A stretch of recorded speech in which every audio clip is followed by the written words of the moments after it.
Excuse me ma'am, ये कौन सा लेक्चर नंबर है? लेक्चर नंबर 3 है। मतलब पिछली दफा मैंने शुरू किया था लेक्चर नंबर 3, लेकिन कंप्लीट नहीं कर सके थे, तो हम मतलब उसको कंटिन्यू करना है आज। मैम मुझे ना आपकी मेल जो है ये 2 दिन पहले ही रिसीव हुई है। इससे पहले मुझे कोई मेल नहीं आ रही थी, ना कि फर्स्ट लेक्चर की लिंक आई थी ना कि सेकंड लेक्चर की। तो वो मेरी प्रेजेंट मार्क होगी? आपको बस अटेंडेंस से है मतलब, लेकिन मुझे बताएं क्या आपका क्या रोल नंबर क्या है आपका? मैम मेरा S2019241178 सजल खान। अच्छा हाँ ठीक है। वो बेसिकली जो मुझे लिस्ट ऑलरेडी प्रोवाइडेड थी ना अफनान की तरफ से, उसके अंदर आपका पहले नाम नहीं था, तो इसलिए मुझे नहीं पता, शायद बाद में आपका एड ड्रॉप में ऐड हुआ है कि क्या हुआ है। तो मतलब मेरे पास जो लिस्ट थी उसमें आपका नाम नहीं था, तो एज सच अटेंडेंस का आपका इशू नहीं है। लेकिन मैं आपको अगर लेक्चर्स की समझ नहीं आई है तो फिर वो आपको मतलब मैं लिंक भेज दूंगी जो पिछले लेक्चर्स थे। मैं आपको रिकॉर्डिंग्स भेज दूंगी लेक्चर्स की, पिछले लेक्चर्स की। Okay ma'am. मैम आपने अभी तक कितने लेक्चर्स की रिकॉर्डिंग शेयर की है? टोटल 3 लेक्चर्स दे चुकी हूँ, लेकिन मतलब ये थर्ड वाला जो है वो हो चुका है ना, वो मतलब पिछले वाला बेसिकली लेक्चर 3 है, लेकिन मतलब वो पिछली दफा नहीं पूरा कंप्लीट हो सका था, तो इसलिए वो आज 4th लेक्चर है। Okay ma'am. आप नहीं हो पिछले भी किसी लेक्चर में? आप नहीं आई थी? नहीं मैम, मैं सारे लेक्चर में थी। वो ना पिछली बार मैंने मीटिंग ज्वाइन की तो सुबह जब 8 बजे हुआ और मेरी आंख लग गई, मैं सो गई। तो यही तो मैं मसला फिर दिखा उठी रही थी। 9। बाद में मुझे बहुत दुख हुआ कि मैं उठी भी सही हूँ और फिर नींद आ गई। देखो मैं भी तो उठती हूँ ना आप लोगों के लिए लेक्चर देने के लिए, इसमें अब मतलब आप लोगों को भी उठना चाहिए लेक्चर लेने के लिए एटलीस्ट। Yes ma'am. मुझे तो ज्यादा ही मौत पड़ती है उठते। ये सुबह 8 बजे वाला जो था। हाँ मुझे पता है इशू है, लेकिन ऑब्वियसली अब जो है वो तो है, उसको करना तो है ही इसी तरह से। यस मैम, इंशाल्लाह बंदा नहीं होगा ऐसे। आप लोगों की ना जो क्लास है ना, इसमें 70 बच्चे हैं, लेकिन कोई भी मतलब मुझे ज्यादा बच्चे सीरियस नहीं लग रहे हैं सच for the lectures. I know online में उस तरह से समझ नहीं आती है एंड स्टफ, लेकिन स्टिल अगर आप लोग सोच रहे हैं कि आप लोगों की सारी ऑल प्रेजेंट लग जाएगी और कोई भी फर्क नहीं पड़ेगा, तो फिर ये गलत फहमी है आप लोगों की। मतलब अभी 35 पार्टिसिपेंट्स हैं जैसे अभी, तो 70 की स्ट्रेंथ है एटलीस्ट, मतलब थोड़ी 50% तो हो ना अटेंडेंस से, 50% से ही मतलब नीचे चली जाती है। तो at least be serious about the class अगर आप लोगों ने मतलब और ये भी नहीं होता कि जूम आप ऑनलाइन ऑन करके उसके बाद सो जाओ। Not talking about you in general, मैंने ये बात करनी थी कि ये मतलब थोड़ा you have to be serious about your class. अगर मैं यहाँ पे 1.5 घंटा बोल रही हूँ तो there should be someone who is listening, और किसी किसी के लिए मैं बोल रही हूँ.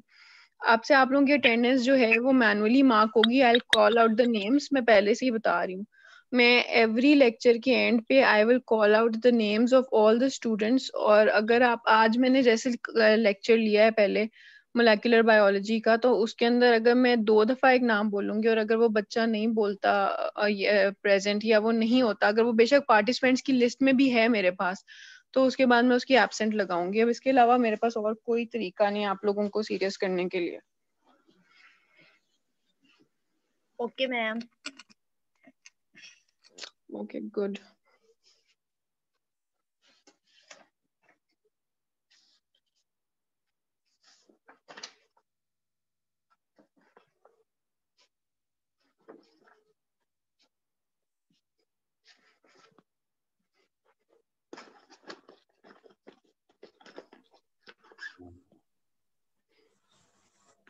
हाँ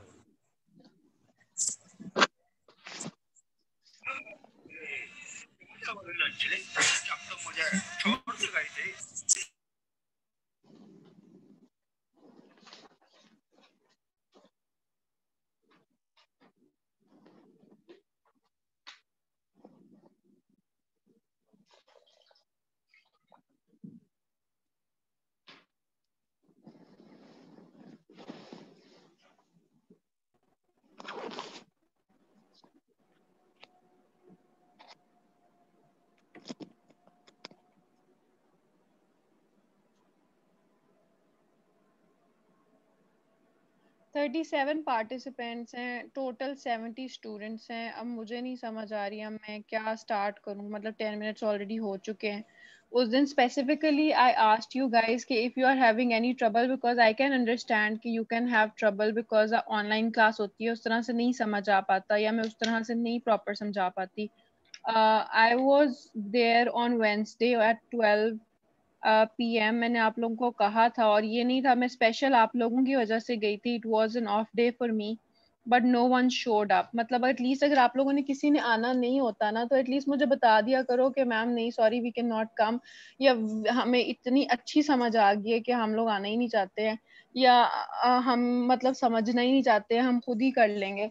तो एटलीस्ट मुझे आप लोग ये बता दिया करो, बिकॉज इस तरह से बहुत मतलब अच्छा एक एटीट्यूड नहीं है कि टीचर जो है वो स्पेशल आप लोगों के लिए आके बैठा हुआ है वहां पे, और आप में से not even a single student out of 70 student shows up. उसके अलावा सेकंड बात ये है कि ऑब्वियसली आई एम सीइंग कि आप लोग इस क्लास को बिल्कुल सीरियस नहीं ले रहे हो, और आप लोगों को लग रहा है कि मैं बिल्कुल कोई स्ट्रिक्ट टीचर नहीं हूँ और मैंने कुछ भी नहीं करना है. आप लोगों, मेरा काम है लेक्चर डिलीवर करना, आपका काम है उसको सुनना. ठीक, अगर आप लोग नहीं सुनते तो इसमें मेरा कोई नुकसान नहीं है. मैं आप लोगों के साथ बहुत फ्रेंडली, बहुत अच्छा होने की कोशिश कर रही हूँ, क्योंकि ऑल्दो मैं अभी खुद एज अ स्टूडेंट ग्रेजुएट की हूँ, I am a fresh graduate, तो आई नो एक्चुअली के स्टूडेंट्स के साथ टीचर्स जो हैं वो ज्यादती करती हैं एट सम पॉइंट. लेकिन मैं आप लोगों को ढील दे रही हूँ और छूट दे रही हूँ, लेकिन still I am not talking about everyone but most of the students. मतलब इस क्लास का जो है मुझे एज सच आउटपुट या आउटकम एक अच्छा नहीं मिल रहा है, या आपकी पार्टिसिपेशन उस तरह से मुझे नहीं मिल पा रही है, जो कि मुझे obviously it's bugging me, it's nagging me कि मतलब ये सारा कुछ हो क्या रहा है बेसिकली इस क्लास के साथ. तो सेकंड जो है, मतलब आई विल अरेंज, मैं प्रेजेंटेशंस लूंगी इस तरह से, अगर बेशक मैं अरेंज करूं, रूम अरेंज करूं या जो भी अरेंज करूं, I will set presentations after every 3 और 4 लेक्चर, जिसमें आपको प्रेजेंटेशन देनी पड़ेगी इन पर्सन आके, और फिर उसके बाद जो है वो उसका मैं आपको मार्क भी करूंगी, और उसके ऊपर जो है वो आपका वेटेज भी होगी. इसके अलावा जो है मैम वो जी मैम जी. हमारा जो व्हाट्सएप ग्रुप है उसके अंदर बच्चे कह रहे हैं कि उनकी पेशेंट सेफ्टी की क्लास हो रही है यूनिवर्सिटी में. वो यूजुअली पेशेंट सेफ्टी क्लास के जो टाइमिंग्स होते हैं वो 6:30 से लेकर 9:15 PM तक होते हैं. पेशेंट सेफ्टी की एक ही क्लास होती है 6:30 से ऑनवर्ड 7:30 या जो यस भी. मैम, वो फिर बच्चों की वो अभी इस टाइम हो रही है तो वो कह रहे हैं वो क्लास ज्वाइन नहीं कर सकते. नहीं बच्चों देखो मेरी बात सुनो, मैंने कल आप लोगों को एक ईमेल किया, unfortunately I had an emergency, मैंने आप लोगों को बताया कि इस तरह से हो गया कि मेरी फैमिली में डेथ हो गया, I can not take the class. If 7 p.m. is okay with everybody, then you have to be there at 7 p.m. अगर मुझे एक बंदा भी रिप्लाई में ऐसा कहता है कि ma'am sorry I have a class at 7 p.m. I won't be able to take the class, then I would have rescheduled it. मुझे एक बंदे का भी रिप्लाई दोबारा नहीं आया. मैंने दोबारा अभी आके 6 बजे I came back home and I messaged you all, email किया मैंने आप लोगों को कि मुझे इस तरह से अगर आप लोगों को कोई प्रॉब्लम है तो लेट मी नो.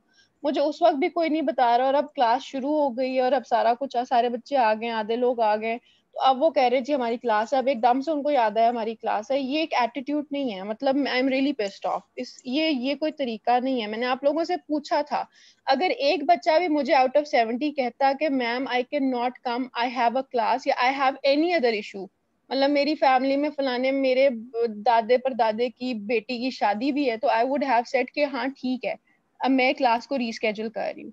लेकिन अब वो इस मोमेंट पे आके मुझे कह रहे हैं तो sorry I can not do anything, क्योंकि मैं ये क्लास लूंगी और इसके अंदर जो नहीं आएंगे उसके मेरा कसूर नहीं है इसके अंदर. It's not my fault, it's their fault, उन्होंने मुझे नहीं बताया. मतलब ये आप लोग अगर नहीं लेना चाहते तो फिर मेरे से क्यों, फिर मैं क्यों 1.5 घंटा यहाँ पे जो है वो बातें बोलती रहती हूँ, मैं क्यों मेहनत कर रही हूँ, मैं क्यों स्लाइड्स बना रही हूँ. अगर आप लोग सीरियस ही नहीं हो किसी चीज के लिए तो फिर मुझे बता दो, मैं भी नहीं करती. दे देना एग्जाम इकट्ठे ही पढ़ के बुक से, स्लाइड्स भेज देती हूँ, उनसे पढ़ लो खुद. सॉरी सॉरी मैम, असल में बात ये नहीं है. बात ये है कि जो बच्चे मिलके मिलेंगे तो वो क्लास ले रहे हैं, अब बाकी का नहीं पता कि वो पेशेंट सेफ्टी को मिलके वो 1 क्रेडिट आवर की है वो ले रहे हैं, अब ये नहीं ले रहे क्लास. अब उनका नहीं पता कि वो क्यों नहीं ये सीन कर रहे हैं, या तो वो उस क्लास को ज्यादा इंपोर्टेंस दे रहे हैं और इसको छोड़ रहे हैं. ग्रुप में भी बच्चे नादिर अब मेरा मेरी, अबाउट 70 है मैम. आप 70 हो ना टोटल आप लोगों की सारी की यस सारी. मैम. देखो यू आर वन चाइल्ड जिसका मुझे पूरी क्लास में से पता है कि चलो ये बच्चा जो है एटलीस्ट पार्टिसिपेट करता है. मेरी बात सुनो, मैंने आप लोगों को कल ईमेल किया है कि अगर आप लोगों को कोई प्रॉब्लम है उस बच्चे, किसी भी बच्चे को उस टाइम के साथ, तो लेट मी नो. अगर कल रात को आप लोग मुझे नहीं बता सकते, पूरा दिन गुजर गया मुझे आप लोग नहीं बता सकते, तो एग्जैक्टली अब 7 बजे जब आप लोग मुझे बता रहे हो कि नहीं हमारी तो क्लास है, तो आप मुझे बताओ कि मैं यहाँ पे अनरीजनेबल हो रही हूँ या जिन्होंने मुझे नहीं बताया डिस्पाइट ऑफ आस्किंग ट्वाइस, तो उसमें मेरा तो कसूर इसमें नहीं है ना. अब नो मैम, सही कह रही हैं आप. बाकी अब देखें क्या होता है. नहीं, मैम अब आप क्लास मुझे स्टार्ट कर दिया करें टाइम पे, मैं जो इनके जिनको इशू होगा ना फिर वो खुद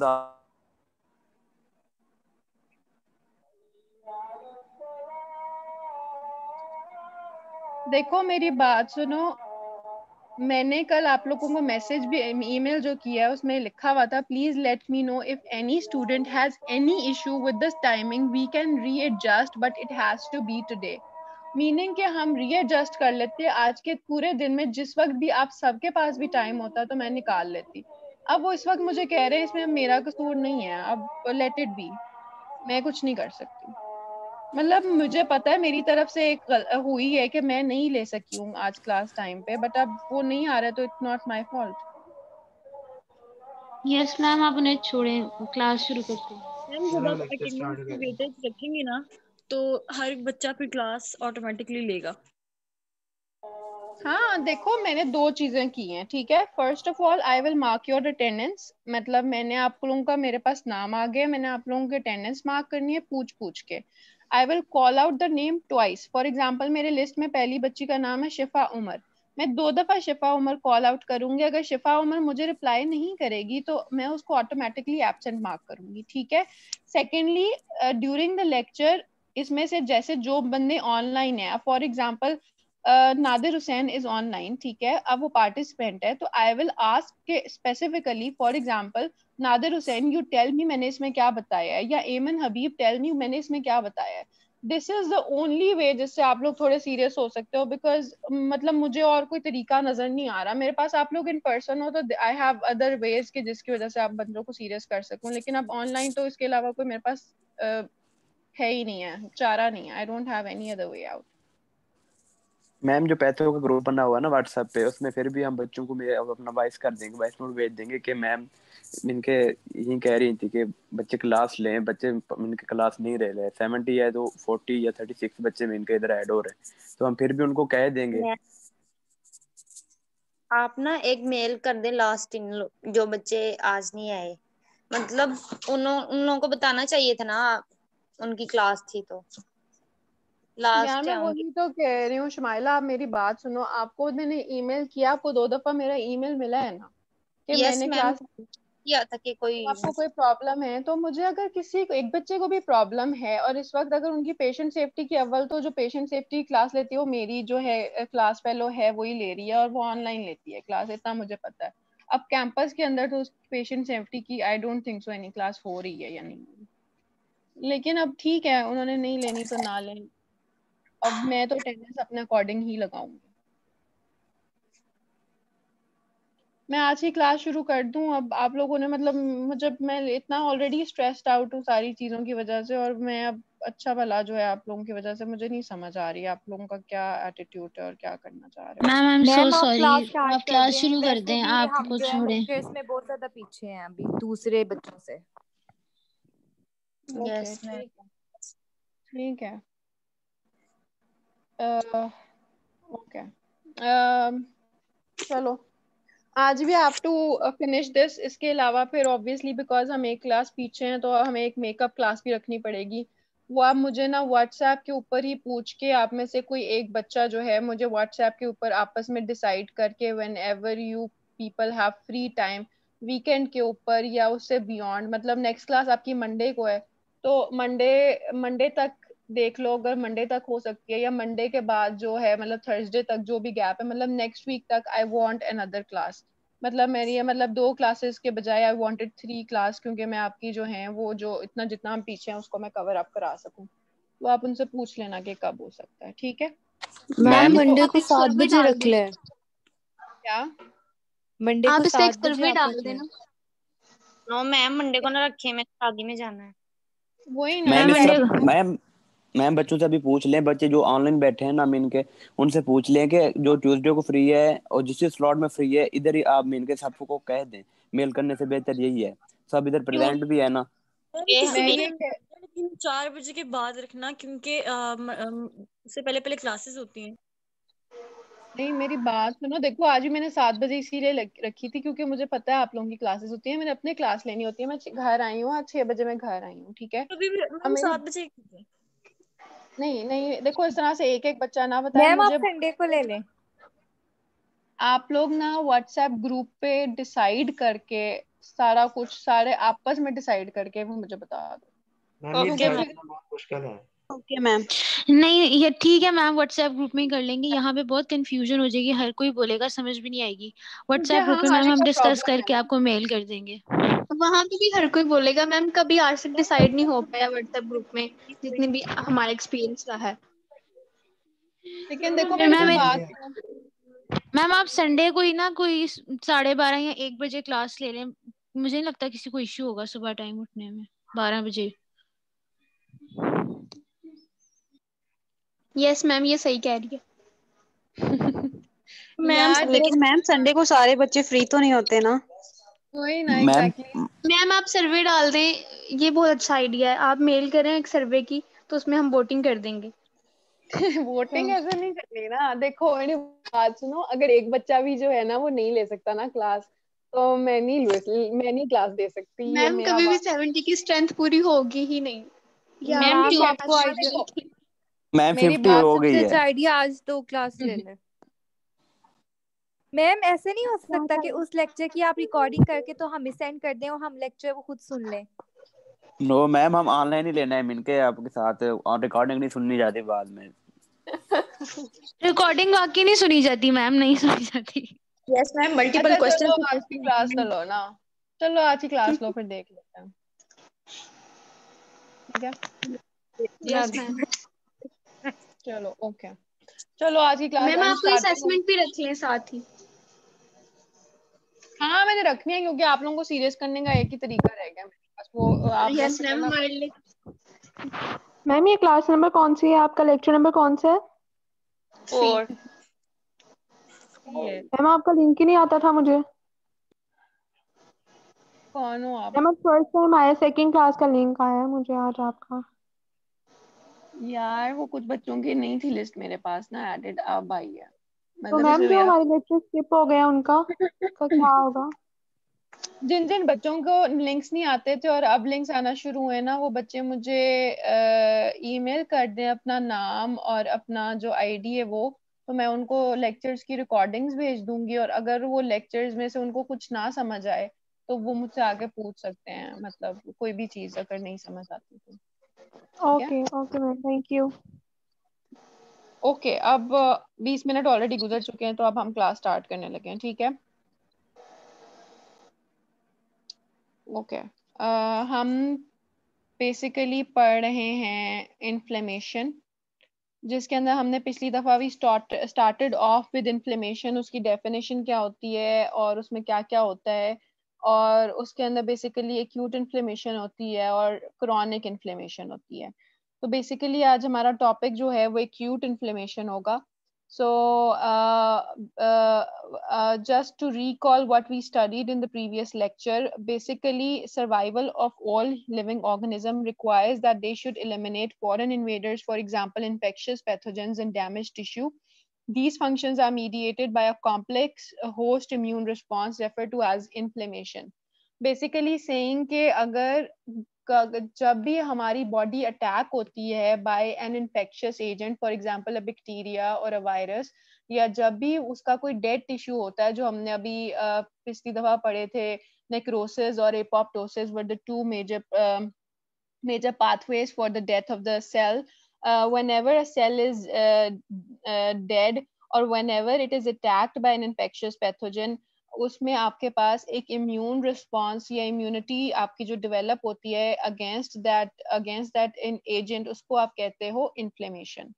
ठीक है, inflammation is a protective attempt by the organism to remove the injurious stimuli and to initiate the healing process. Hence, without inflammation, wounds and infections would never heal. Basically जो है इन्फ्लेमेशन जो है ये एक प्रोटेक्टिव आपके पास चीज होती है जो कि रिमूव करता है इंजूरियस स्टिमुलाई को और इसके अलावा हील करता है। जब आपकी बॉडी पे अगर कोई भी वूंड होता है, फॉर एग्जांपल अगर मुझे फॉर एग्जांपल एक पेपर कट भी लगता है, तो आप देखोगे अगर आपको जब पेपर कट लगता है तो कुछ अरसे के बाद वो विद इन 4-5 डेज जो है आपको पता भी नहीं होता कि वो कहाँ पे लगा था। तो there should be at some process going जिसकी वजह से वो पूरा डिसअपेयर हो जाता है, वो पूरा वहां से खत्म हो जाता है। अदरवाइज इस तरह से अगर आपको छोटी छोटी चोटें लगती रहें और उसके बाद वो हील ना हो, तो ऑब्वियसली आपको इवेंचुअली आपकी पूरी बॉडी जो है it will be full of different wounds and scars और इस तरह से। तो इसलिए जो उसके अंदर जो एक इम्पॉर्टेंट प्रोसेस जो हमारे पास होता है to fight off these infections या जो भी हमारी वुंड्स होते हैं, उसको आप इन्फ्लेमेशन कहते हो। It is basically a protective response of the body. इस पूरे प्रोसेस को आप एक टर्म दी हुई है inflammation. Inflammation, the word inflammation is derived from the Latin word inflammare, which means to set on fire. Inflammation को अगर आप सिंपल लैंग्वेज में समझना चाहते हो तो उसमें ये होता है कि बेसिकली व्हेनेवर यू से कि अब मेरी बॉडी पे स्वेलिंग हो गई है या मैं गिरा था यहाँ पे तो लग रहा है कि मेरे घुटने पे स्वेलिंग हो गई है, तो जब वो आप जो हम लेमैन लैंग्वेज में जो स्वेलिंग का वर्ड यूज किया जाता है कि इसको यहाँ पे स्वेलिंग हो गई है, तो उसको आप बेसिकली वो क्या हो रहा होता है, वहां पे इन्फ्लेमेशन हो रही होती है। और कभी अगर आपने उस स्वेलिंग को नोट किया हो, वो जो मतलब जब आप फॉर एग्जांपल गिरते हो तो आपको जो वो एक रेड सा एरिया जो है इतना फूल जाता है, वो आपने कभी नोट किया हो, if you touch it it's very it's hot, it's temperature is higher than the rest of the body. So basically what happens is कि वहां पे इन्फ्लेमेशन हो रही होती है। तो इन्फ्लेमेशन जो है उसका जो लिटरल मीनिंग है it means to set on fire. क्योंकि it's that area is really really hot inflammation के प्रोसेस के अंदर। So, inflammation is a response of vascularized tissue to infections and damaged tissue that brings the cells and molecules of the host defense from the circulation to the sites where they are needed in order to eliminate the offending agents. इसका मतलब क्या है कि basically inflammation के अंदर मतलब हमारा एक, ऑब्वियसली आप लोगों ने पढ़ा होगा कि हमारी जो है वो एक इम्यून रिस्पांस होता है, मतलब एक इनेट जो इम्यून रिस्पांस होता है बॉडी के अंदर, और एक मतलब स्पेसिफिक इम्यून रिस्पांसेस भी होती हैं। तो ये जो है ये बेसिकली एक इनेट या जो एक बायोलॉजिकली डिटरमिन्ड एक इम्यून रिस्पांस है इन द बॉडी, जिसके अंदर जो है बेसिकली जो होस्ट सेल्स होते हैं वो to the area of damage जो है वो डिलीवर होते हैं वाया द ब्लड वेसल्स, और वहां पे वो तकरीबन रश कर जाते हैं to eliminate the offending agent. For example अगर आप गिरते हो और आपके घुटने पे चोट लगती है, तो आपके घुटने की जो ब्लड वेसल्स हैं वहां पूरे आपकी बॉडी की ब्लड वेसल्स से जो ब्लड है वो वहां जाना शुरू हो जाएगा, और वहां पे डिफरेंट सेल्स जो इन्वॉल्व होते हैं इन्फ्लेमेशन के प्रोसेस के अंदर वो उधर जाना शुरू हो जाएंगे, और वो सारे इकट्ठे हो जाएंगे तकरीबन उस साइट पे जहां पे इंजरी हुई है या जहां पे डैमेज हुआ है, वहां पे वो इनिशिएट करना शुरू हो जाएंगे इन्फ्लेमेशन का प्रोसेस, ताकि जो भी आपको डैमेज आया आपकी बॉडी को उसको वो एलिमिनेट कर सके और आपकी बॉडी को रिपेयर कर सके। ओके, ये जो हैंड बनाता है अक्सा जावेद का, ये क्या क्वेश्चन के लिए होता है? ये क्या है मुझे नहीं पता जूम में क्या चीज। मैम मैंने यस मैम। यस वाह ये तो अच्छी हाँ जी हाँ जी, बताओ Aqsa Javed. Ma'am diabetic patient के लिए फिर क्या होगा? उनके तो जो है वो ठीक नहीं होता ना, अगर कट लग जाए तो उनका तो वो एक्सीड कर जाता है। वो यही होता है ना कि डायबिटीज के अंदर आपका जो है ना, डायबिटीज के अंदर मतलब बात ये है कि वो बेसिकली ना कॉम्प्लेक्स होता है, डिफरेंट एक complex of different things that are happening in diabetes.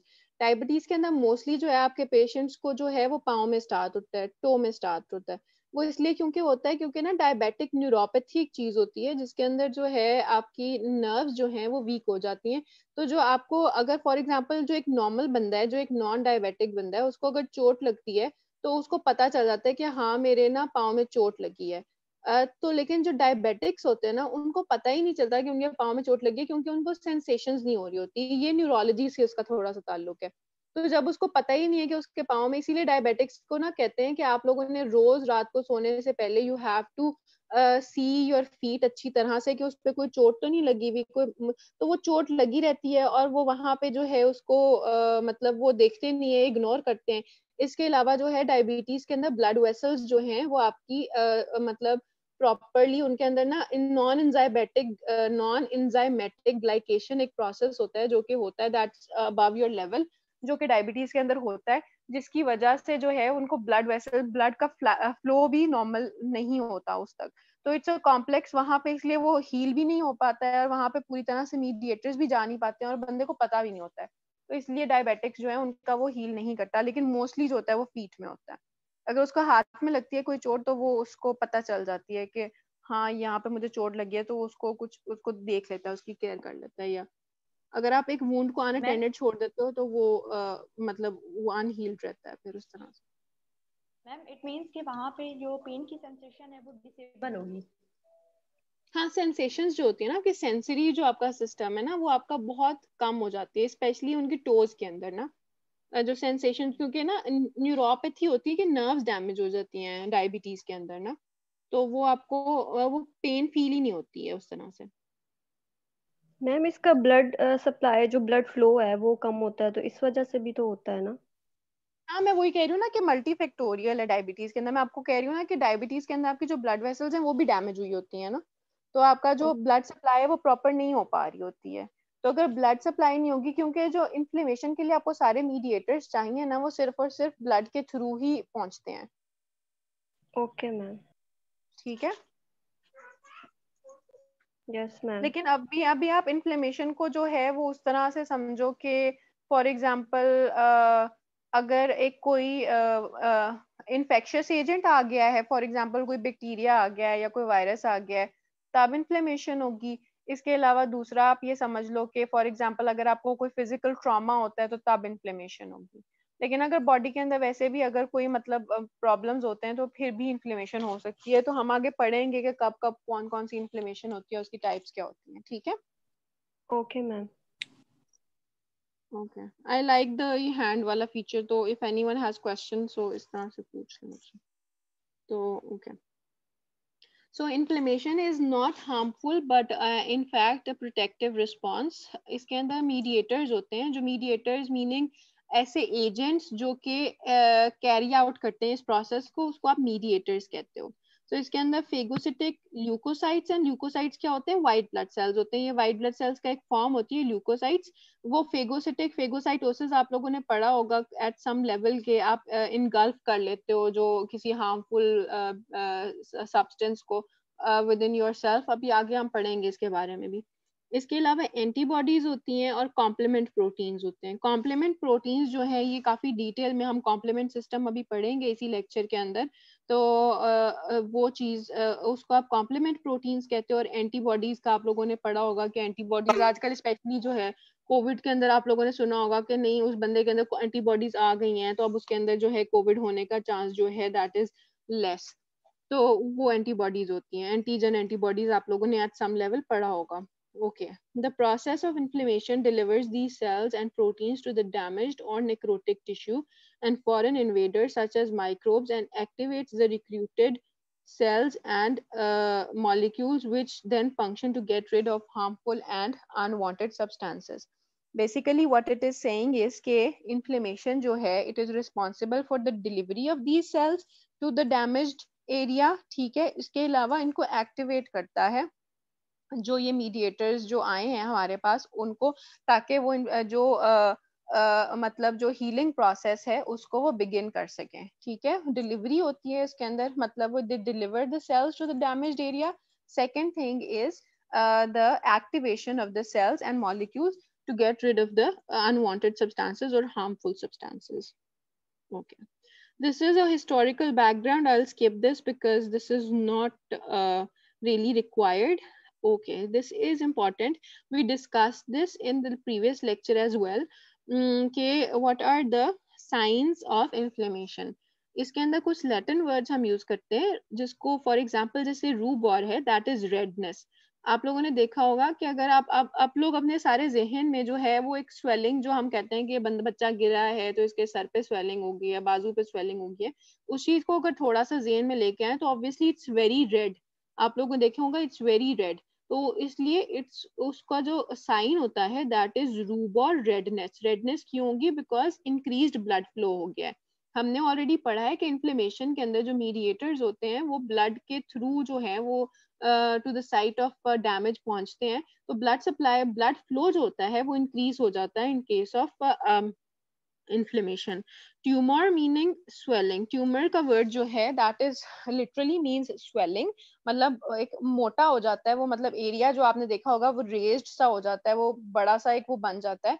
तो because of exudation of fluid, meaning कि उसके अंदर जो मतलब फ्लूइड ब्लड वेसल से लीक आउट करके बाहर आ जाता है, क्योंकि ऑब्वियसली कुछ प्रोटीन्स भी चाहिए होते हैं वहां पे। because of exudation of fluid there is a swelling that referred to as a tumor. कैलर meaning heat, क्योंकि इंक्रीज ब्लड फ्लो हो गया है, इसके अलावा जो है फ्लूइड बाहर निकल आया है और इन्फ्लेमेटरी मीडिएटर जो है वो रिलीज हो रहे हैं, तो सारे प्रोसेस के अंदर वो जो है वो ज्यादा हीट वहां पे प्रोड्यूस होगी।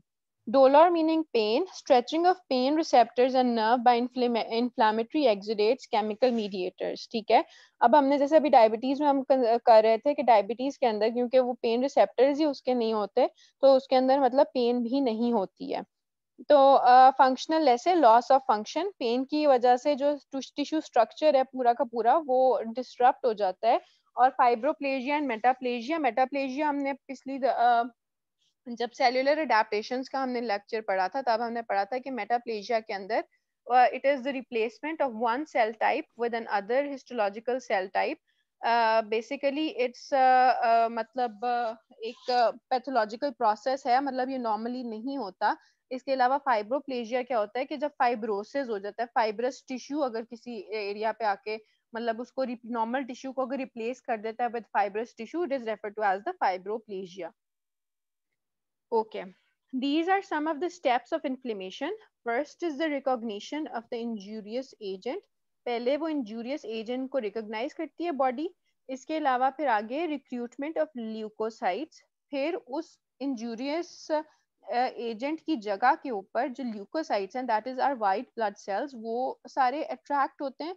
Removal of the agent, regulation of the response and resolution. Removal of the agent meaning कि वो वाइट ब्लड सेल्स आए, उन्होंने उस एजेंट को, उस इंजूरियस एजेंट को रिमूव किया.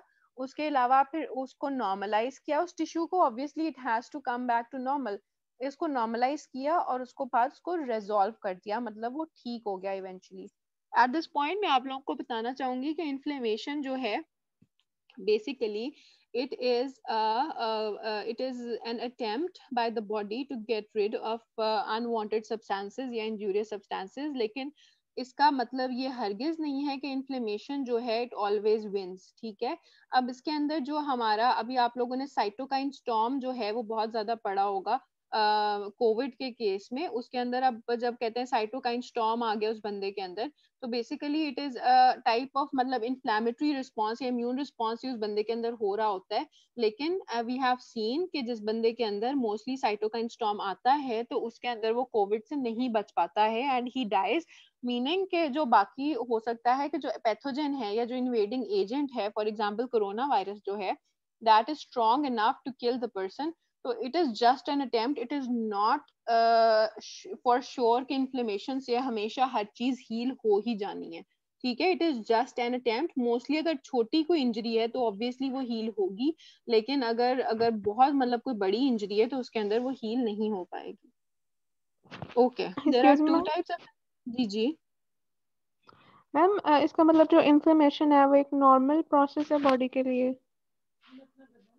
Inflammation is a normal process in case of an injury या in case of damage. मतलब ये उसका एक प्रोटेक्टिव रिस्पॉन्स है जो उसने करना ही करना है. ओके. देखो मेरी बात सुनो. अब जैसे फॉर एग्जांपल जो हमारे नेजल हेयर्स होते हैं, ठीक है, जो छोटे छोटे फाइन हेयर्स होते हैं विद इन आवर नोज, ये ट्रैप करते हैं आपका कोई डर्ट है या कोई मतलब जो आप सांस में, जब आप सांस लेते हो तो उसके अंदर कुछ जो भी कोई गलत चीजें होंगी उसको वो ट्रैप करता है. ठीक है. वो उसका काम है, उसने करना ही करना है और वो बहुत सी चीजों से हमें बचाता है. लेकिन अब उसमें ये होता है कि वो हर चीज से हमें नहीं बचा सकता. फॉर एग्जाम्पल जैसे कोविड वायरस है, कोरोना वायरस जो है, वो उसके अंदर से वो उसको बाईपास करके अंदर जा सकता है. मतलब वो अपना काम पूरी तरह से कर रहा है जितना वो कर सकता है, जितनी उसकी एबिलिटी है. लेकिन बस मैं ये कह रही हूँ कि उसकी एबिलिटी इतनी नहीं है कि वो हर चीज को जो है वो हील कर दे. वो कोई एलिक्सर नहीं है कि हर चीज को वो जो हील करके आपको आपके सामने रख दे. ठीक है. ओके. नेक्स्ट. एनी क्वेश्चंस किसी को अभी तक? मैम वो जो मैम एक इनके दफा एजेंट. फाइब्रोप्लेजिया बता दो. जी. फाइब्रोप्लेजिया मैम. फाइब्रोप्लेजिया जो है ना, इसको इतनी डिटेल में आपको करने की मतलब जरूरत नहीं है. बस ये आप फाइब्रोसिस का नाम आपने सुना होगा, फाइब्रस टिश्यू जो होता है, फाइब्रस टिश्यू. Yes ma'am. ठीक है. तो बेसिकली अगर एक नॉर्मल टिश्यू को रिप्लेस कर दिया जाए एक फाइब्रस टिश्यू से तो उसको फाइब्रोप्लेजिया कहते हैं. Okay ma'am. ठीक है. मैम जी जी मैम जो इनके एजेंट रिमूव करते हैं लिकोसाइट या ब्लड सप्लाई उधर बढ़ जाती है, तो वो कौन से एजेंट होते हैं? मतलब कुछ भी हो सकता है ना. मतलब या तो कोई वायरस हो सकता है, कोई बैक्टीरिया हो सकता है, कोई फंगस हो सकता है, या कोई मतलब अगर आपको जैसे जब आपको चोट लगती है तो तब आपकी बॉडी और मतलब इंजूरियस चीजें रिलीज करती है, उनको रिमूव करना होता है. तो कोई भी इंजूरियस एजेंट हो सकता है. उसको हम डिटेल में आगे पढ़ेंगे कि कौन कौन सा एजेंट वो एट वर्क होता है. ओके ठीक है. मैम. ओके मैम इन्फ्लेमेशन कौन सी सिचुएशन में नॉर्मल नहीं होती? देखो इन्फ्लेमेशन जो है मतलब ये नहीं है कि वो नॉर्मल, क्या मतलब normal, inflammation is always normal in case of N abnormal situation. जब भी आपके पास कोई एक एबनॉर्मल सिचुएशन है, आप गिर गए हो, आपको चोट लग गई है, या आपको कोई वायरल इन्फेक्शन हो गया है, या कोई बैक्टीरिया आपकी बॉडी के अंदर आ गया है, तो इन्फ्लेमेशन प्रोड्यूस होगी.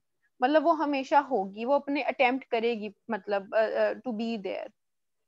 लेकिन अगर फॉर ओके मैम. एग्जांपल एक बंदे को एड्स है, ठीक है, एड्स एक ऐसी बीमारी है जिसके अंदर जो है आपको आपका इम्यून सिस्टम खत्म हो जाता है, वो बिल्कुल ही नॉकआउट हो जाता है, तो उसके अंदर वो बंदा इन्फ्लेमेशन नहीं प्रोड्यूस कर सकता. इसीलिए जो छोटी छोटी बीमारियां होती हैं, इवन कॉमन कोल्ड जैसे होता है, अब जैसे कॉमन कोल्ड अगर आपको होता है, ठीक है। कॉमन कोल्ड अब हम लोगों को हर सीजन में होता है, जब भी चेंज होता है सीजन हमें कॉमन कोल्ड हो जाता है, तो हमारी बॉडी उसे फाइट करती है, वो उसको बाहर निकाल देती है, फेंक देती है, तो हम लोगों को वो कुछ नहीं कहता। लेकिन जैसे अगर एक एड्स का पेशेंट है तो उसके अंदर इवन कॉमन कोल्ड जैसी जो बीमारी है ना, वो उसके लिए लीथल हो सकती है, वो उससे मर सकता है, क्योंकि उसके अंदर इम्यूनिटी खत्म हो जाती है। तो इन्फ्लेमेशन बेसिकली एक इम्यून रिस्पॉन्स है, इम्यूनिटी जो हमारी है ना, इम्यून रिस्पॉन्स का पार्ट है एक तरह। ठीक है। सो इट्स ऑलवेज देयर, मतलब एक नॉर्मल हेल्दी अडल्ट के अंदर इट्स ऑलवेज देयर, अडल्ट के अंदर या बच्चों के अंदर इट्स ऑलवेज देयर। ठीक है। Okay, any more questions? Okay, next. There are two types of inflammation. One is acute and the second is chronic. ठीक है? We will study acute inflammation today. So basically what is happening in acute? Acute का मतलब होता है जो फौरन एकदम से होती है, rapid होती है, ठीक है? Acute. Chronic is something जो कि over the period of time Aahista Aahista slowly build up करती है, उसको आप chronic कहते हो, ठीक है? For example अगर मैं आप लोगों को example दूं कि जैसे कोविड को आप कह सकते हो कि थोड़ा सा एक्यूट है, कि अगर एक बंदे की तबीयत खराब होना शुरू हो जाती है तो विद इन 8 to 10 days जो है उसकी डेथ हो सकती है। लेकिन जैसे अगर कैंसर एक बंदे को होता है तो उसमें जो है इट कैन टेक ईयर्स, जब वो बंदे की मतलब डेथ होती है। तो वो कैंसर जो होती है बेसिकली एक क्रॉनिक बीमारी है जो आहिस्ता आहिस्ता आहिस्ता चलती रहती है। लेकिन एक्यूट जो होती है जो बिल्कुल स्नैपशॉट के अंदर रैपिडली अगर फॉर एग्जांपल होती है, that is something acute. So acute inflammation, as the name suggests, it is a rapid response to injury or microbes and other foreign substances that is designated to deliver leukocytes and plasma proteins to the site of injury. ठीक है? Rapid response है to injury or microbes or other foreign substances that is designated to deliver leukocytes and plasma proteins to the site of injury. Okay अब आप लोग मुझसे कुछ पूछ रहे थे कि बेसिकली कब कब होगी इन्फ्लेमेशन, कब होगी, ठीक है? अब उसके अंदर कुछ स्टिमुलाई कब है कि इन्फ्लेमेशन ट्रिगर कैसे होती है, उसका ट्रिगर्स क्या क्या है। इन्फेक्शंस हैं जिसमें आपके कोई भी bacterial, viral, fungal, parasitic infection आ सकते हैं, ठीक है? ट्रॉमा है, जैसे मैंने आपको एग्जांपल शुरू से दे रही हूँ कि फॉर एग्जांपल एक बच्चा गिर जाता है या अगर मुझे पेपर कट लग जाता है, वो ट्रॉमा है। फिजिकल और केमिकल एजेंट्स होते हैं, जैसे फॉर एग्जांपल आप एक्सपोज होते हो टू स्मोक, वो एक केमिकल है जो कि हार्मफुल होता है। इसके अलावा फॉरेन बॉडीज होती हैं, फॉरेन बॉडीज में आता है स्पेशली जैसे अगर आप देखोगे, अगर आप फॉर एग्जांपल कुछ करते हो, मतलब अपना फॉर एग्जांपल टूथ रिप्लेसमेंट कराते हो, कोई प्रोस्थेटिक लगाते हो, कोई लेग प्रोस्थेटिक लगा लेते हो, तो उसके अंदर अक्सर जो है वो प्रॉब्लम्स क्रिएट हो जाते हैं। तो उसके अंदर इसलिए होता है क्योंकि वो फॉरेन बॉडी होती है और वो फॉरेन बॉडी के अगेंस्ट जो है हमारी बॉडी एक रिएक्शन प्रोड्यूस करती है, इन्फ्लेमेशन प्रोड्यूस करती है। या इम्यून रिएक्शंस के केस के अंदर इम्यून जो रिस्पॉन्सेज होते हैं उसके अंदर it can be trigger. So these are certain triggers of inflammation. Okay, so अब एक्यूट इन्फ्लेमेशन के दो मेजर कंपोनेंट्स हैं, वैस्कुलर चेंजेस हैं और सेलुलर चेंजेस हैं, ठीक है? वैस्कुलर चेंजेस कौन से होंगे? जो within the blood vessels होंगे, उसको आप कहोगे वैस्कुलर चेंजेस, और सेलुलर चेंजेस जो होंगे जो विद इन द सेल होंगे उसको आप कहोगे सेलुलर चेंजेस। अच्छा, एट दिस पॉइंट में थोड़ा सा रुक के आप लोगों से पूछना चाहती हूँ, आप लोगों का बेसिक मेडिकल नॉलेज मतलब कहाँ तक है? क्योंकि अब एक बच्चे के लिए अगर एक फॉर एग्जांपल एफएससी का बच्चा है या इवन अगर मतलब फर्स्ट ईयर का बच्चा है तो उसको वैस्कुलर का मतलब शायद ना पता हो, या थोड़े बहुत ये टेक्निकल टर्म्स हैं जिनके मतलब नहीं पता होते। तो ये आप लोगों को समझ आ रही होती है सारे टर्म्स की कि नहीं समझ आ रही होती? मुझे आप लोग बताओ। हाँ जी, मैम सिद्धू आप। ज्यादातर तो आ जाती है। ठीक है, तो अगर कुछ किसी टर्म की ना समझ आए ना कि इसका क्या मतलब है तो प्लीज मुझसे पूछ लो, क्योंकि देखो मेरे लिए तो मतलब मैंने तो मतलब एमबीबीएस अभी कर लिए, कंप्लीट कर लिया, तो मुझे इनका टर्म्स का मतलब पता है। लेकिन अब मुझे आप लोगों का नहीं पता कि आप लोग अभी किस क्लास में हो और आप लोगों का कौन सा सेमेस्टर चल रहा है, आपने कौन से सब्जेक्ट पढ़े हुए हैं और आपको कितना इस चीज का मतलब टर्म्स का पता है। तो इसलिए मुझसे ना पूछ लिया करो अगर आपको कुछ समझना है, ठीक है? Yes ma'am. Okay ma'am. Okay ma'am. Okay, अब वैस्कुलर चेंजेस क्या होते हैं कि आपके पास चेंजेस होंगे इन वैस्कुलर कैलिबर एंड फ्लो। इसका मतलब क्या है कि जो वेसल का साइज है वो इंक्रीज कर जाएगा, मतलब जो आर्टरी है, for example artery supplying that particular region, for example अगर आपकी नी पे चोट लगी है तो आपकी जो नी को सप्लाई कर रही होगी आर्टरी, उसके अंदर एक पहली बात ये है कि उसका ब्लड फ्लो जो होगा वो इंक्रीज कर जाएगा, जो हमने पहले पढ़ा कि रेडनेस हो जाती है उसकी वजह से। दूसरी चीज क्या होगी कि वेसल का कैलिबर इंक्रीज कर जाएगा, मीनिंग वो वेसल जो है उसका साइज जो है वो इंक्रीज कर जाएगा, क्योंकि उसके अंदर से ज्यादा ब्लड गुजरना है। सेकेंड क्या चीज होती है कि वैस्कुलर परमेबिलिटी इंक्रीज हो जाती है, जो वेसल होती है वो ज्यादा परमेबल हो जाती है, मतलब it allows the leakage of जो हमारे पास जो मीडिएटर्स होते हैं इन्फ्लेमेशन के, उसको लीक करने के लिए हेल्प करती है, मतलब वो इंक्रीज वो ज्यादा परमेबल हो जाती है। Okay, the changes in vascular caliber and flow. The changes in blood vessel begin rapidly after infection or injury, but may develop at variable rates depending on the nature and severity of the original inflammatory stimulus. ठीक है, जितना severe एक आपके पास stimulus होगा या जितना severe आपका trigger होगा, उसके according जो है उसका caliber और उसका जो flow है वो change होगा.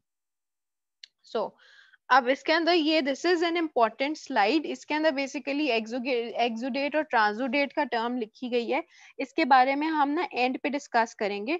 So if you can see कि ये वेसल पूरी वेसल वॉल बनी हुई है, ठीक है, this is the vessel wall, और इसके अंदर से ये सारा ब्लड जा रहा है, इसके अंदर प्लाज्मा प्रोटीन्स हैं। प्लाज्मा प्रोटीन्स क्या होते हैं कि जो प्लाज्मा के अंदर होते हैं प्रोटीन्स हमारे, जो कि मीडिएटर्स हैं बेसिकली, लेकिन प्लाज्मा प्रोटीन का ये मतलब नहीं है कि हमेशा वो इन्फ्लेमेशन के मीडिएटर होंगे। प्लाज्मा प्रोटीन एक जनरल टर्म है, आपके ब्लड के अंदर जो भी प्रोटीन्स होंगे उनको आप प्लाज्मा प्रोटीन्स कहते हो, ठीक है।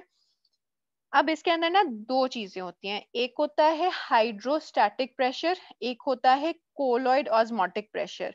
आई थिंक आप लोगों ने एट सम पॉइंट ये चीजें पढ़ी होंगी। हाइड्रोस्टैटिक प्रेशर क्या होता है कि इस वेसल पढ़ा हुआ वाटर और प्रोटीन, लेकिन अब रिवाइज हो जाएगा ना, एक बार याद नहीं आ रहा। ठीक है, तो बेसिकली जो इसके थ्रू पानी, मतलब इसके थ्रू जा रहा है ब्लड इस वेसल के थ्रू, ठीक है, ऑब्वियसली उसका एक प्रेशर होगा, ठीक है, उस प्रेशर ने क्या करना है कि वो प्रेशर जो है वो पुश आउट करेगा।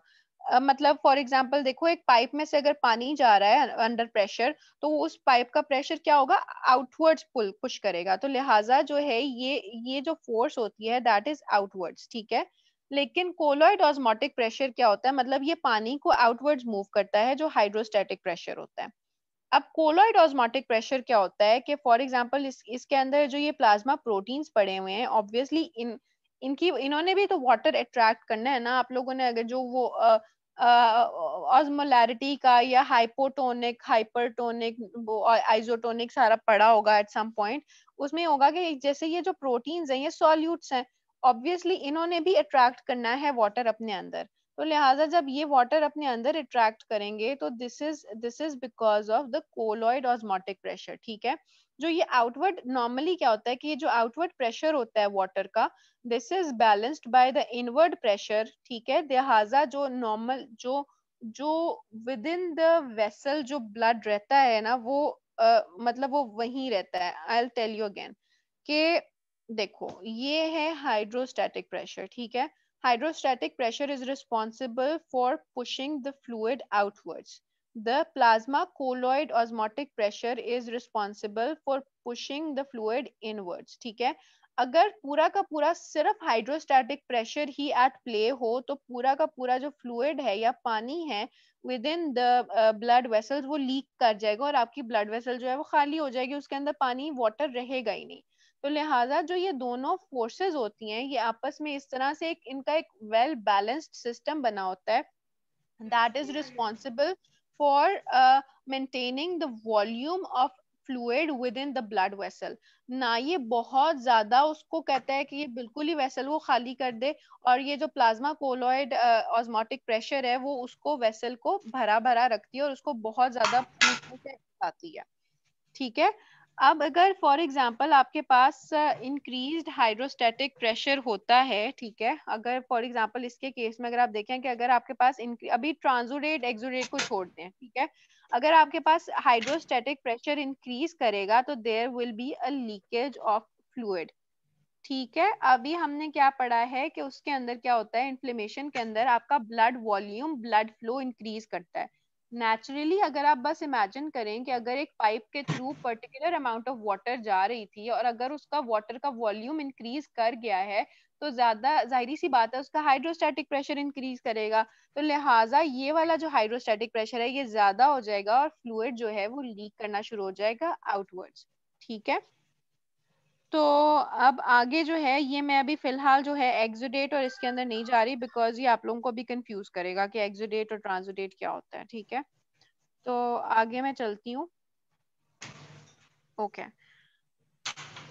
इंक्रीज्ड वैस्कुलर परमिएबिलिटी, अभी हमने पीछे से क्या पढ़ा है, वैस्कुलर चेंजेस क्या होते हैं, वेसल कैलिबर और फ्लो में चेंज होता है और वैस्कुलर परमिएबिलिटी इंक्रीज होती है।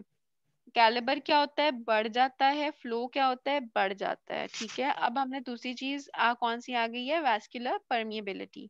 ठीक है, अब उसमें क्या होता है, बंद तेन ठंड दे दौरे पैन लग पे वैसे ही बस बंद की है। ओए तौबा तौबा, तुम लोग ने कुत्ती तेनों बहुत ही ठंड लगती है। मैम इनको म्यूट कर दें मैम। साइड से खुला है, आगे ही किया है ना। यार बच्चों क्या कर रहे हो, ये क्या हो रहा है, मुझे नहीं समझ। मैम आप म्यूट कर सकते हैं, मैम आप सबको म्यूट कर नहीं सकते हैं, मैं तो म्यूट कर कर दें सकती इनको। हूँ म्यूट, लेकिन मैं तो इसलिए नहीं किया हुआ ना कि अगर आप लोगों को कोई क्वेश्चंस हो तो फिर मैं आप लोगों को मतलब बता सकूँ। तो मैम क्वेश्चन बच्चे एंड में पूछ लिया करेंगे फिर। मैम कर दे, म्यूट कर दिया करें चाहे ना। मैम आप म्यूट कर दिया करें, जिसका कोई क्वेश्चन हो वो चैट में पूछ ले आपसे। Yes ma'am. ठीक है, ठीक है, okay. Okay, so increase vascular permeability. ठीक है, वैस्कुलर परमेबिलिटी कैसे इंक्रीज होगी कि आप लोगों को पता होगा कि जो एंडोथेलियल सेल्स होते हैं, एंडोथेलियल सेल्स क्या होते हैं, जो हमारी ब्लड वेसल की वॉल को बनाते हैं। ठीक है, उनका क्या होगा कि there will be contraction of the endothelial cells resulting in increased inter endothelial spaces is the most common mechanism. ठीक है, अब इसके अंदर I will show you on this diagram. Okay, ये जो एक सेल है this is the endothelial cell. ठीक है, ये जो मैंने आपको मतलब जो मैंने 3 सर्कल्स बनाए हैं, these are the 3 different endothelial cells. अब आप इसको जस्ट इमेजिन कि अगर ये एक पर्टिकुलर, जैसे अगर ये एंडोथेलियल सेल है, अगर ये कॉन्ट्रैक्ट करेगा तो इन दोनों सेल्स के दरमियान में बेसिकली जो आपस में डिस्टेंस है वो ज्यादा हो जाएगा। That will allow for the leakage of the fluid, और जो भी हमारे मीडिएटर्स हैं उनको लीक करने के लिए इट विल हेल्प। तो it is the most common mechanism by increasing the interendothelial spaces. It is carried out by, इसमें 3 आपके mediators हैं, इनको आप chemical mediators कहते हो। You have to memorize the names histamine, leukotrienes and bradykinin। ठीक है, ये कुछ चीजें हैं, ये कुछ ऐसे नाम हैं जो आपको पैथोलॉजी में बार बार सुनने को मिलेंगे। histamine, leukotrienes, bradykinin। I will not go into the details के इसका मैकेनिज्म क्या होता है और हो क्या रहा है इसके अंदर, बिकॉज वो बहुत लंबा हो जाएगा सारा का सारा। तो इसलिए जस्ट आप लोगों के कॉन्सेप्ट के लिए यू शुड नो कि कॉन्ट्रैक्शन होगी ऑफ द एंडोथेलियल सेल, जिसकी वजह से उनके आपस की स्पेसेस जो हैं वो इंक्रीज हो जाएंगी और वैस्कुलर परमेबिलिटी इवेंचुअली इंक्रीज हो जाएगी। ओके, अब इसके अंदर जो है ये कुछ सर्टेन मीडिएटर्स जो हैं वो बताए गए हैं कि कौन कौन से मीडिएटर्स जो हैं वो एट वर्क होते हैं। हिस्टामिन, ब्रेडिकाइनिन, ल्यूकोट्राइन्स, ये हमने ऑलरेडी पढ़ा है कि नाम, ये जो है वो इमीडिएट रिस्पांस देते हैं। ठीक है, और इनका रिस्पांस जो होता है विद इन 15 to 30 मिनट्स जो है वो रिजॉल्व कर जाता है। क्या करा रहे हैं ये सारे मीडिएटर्स, आपकी वैस्कुलर परमेबिलिटी को इंक्रीज करा रहे हैं। ठीक है, इमीडिएट एक्शन होगा, फौरन का फौरन जो है वो रिलीज करेंगे और विद इन 15 to 30 मिनट्स उनका एक्शन रहेगा and this serves as an immediate transient response. Immediate transient का मतलब है कि फौरन, उसी वक्त, रैपिडली, लेकिन ट्रांजिएंट है, शॉर्ट लिव्ड है। शॉर्ट लिव्ड क्यों है, बिकॉज उनकी जो लाइफ है वो छोटी है, वो 15 to 30 मिनट से ज्यादा वो मतलब उनकी लाइफ ही नहीं है, वो उनका एक्शन ही नहीं कैरी आउट हो सकता। सो this is responsible for an immediate transient response. लेकिन आपको obviously in the long term भी, फॉर एग्जाम्पल अगर आपका इन्फ्लेमेशन का प्रोसेस जो है वो एक दिन पूरा 24 आवर्स चल रहा है या 2 days चल रहा है, तो उसके लिए you need something for a longer action, longer duration of time. ठीक है, तो इसके अंदर जो दो मीडिएटर्स आपके काम करते हैं, that is interleukin 1 and TNF, ठीक है, that is the tumour necrosis factor. The prolonged changes in cytoskeleton of endothelial cells takes about 4 to 6 hours to develop, last up to 24 hours, called as delayed prolonged leakage. ठीक है, पहले जब आपको injury हुई सबसे पहले कौन रिलीज हो रहा है, हिस्टामीन, ब्रेडिकाइनिन और ल्यूकोट्राइन, उनकी वजह से वैस्कुलर परमेबिलिटी इंक्रीज होगी. ये रिलीज हो रहे हैं just to give time for the release of interleukin 1 and tumour necrosis factor TNF, ताकि वो बन जाएं, क्योंकि उनको बनने के अंदर अबाउट 4 to 6 आवर्स रिक्वायर्ड है. वो वंस दे आर फॉर्म्ड तो उसके बाद जो है वो उनका जो है वो एक डिलेड प्रोलॉन्ग्ड रिस्पांस होता है, और वो डिलेड प्रोलॉन्ग लीकेज जो है वो कॉज करते हैं. ठीक है, उसके बाद क्या कह रहे हैं, एब्रीविएशन क्या बताया आपने? Tumour necrosis factor. You don't need to know this at this point because इसका बहुत different factor functions हैं वो जो हम आगे discuss करेंगे at some point. लेकिन अभी ट्यूमर नेक्रोसिस फैक्टर इसका नाम है बस. ठीक है, अच्छा, जो एंडोथीलियल इंजरी जो, अच्छा ठीक है, अब ओके देखो, वैस्कुलर परमेबिलिटी का जो है पहला जो था reason was the contraction of the endothelial cell, जिससे इंटर एंडोथीलियल स्पेसेस इंक्रीज हो गई. ठीक है, ये हमने मीडिएटर्स पढ़ लिए, कौन कौन से मीडिएटर्स एट वर्क हैं. अब दूसरा क्या चीज हो रही है कि आपके पास जो है एंडोथीलियल सेल्स का नेक्रोसिस हो जाता है और उनकी डिटैचमेंट हो जाती है. ठीक है, जब एंडोथीलियल सेल्स का नेक्रोसिस हो गया और वो वहां से डिटैच्ड हो गए, तो ऑब्वियसली अगर आप उसको इमेजिन करो, moving again on to this slide, this, हाँ, इसके अंदर पहले था कि ये कंट्रैक्ट हो गया और इनकी स्पेसेस इंक्रीज हो गया. अब दूसरा क्या है कि ये फॉर एग्जांपल ये वाला सेल जो है ये इसका नेक्रोसिस हो गया और ये बीच में से डेड हो गया.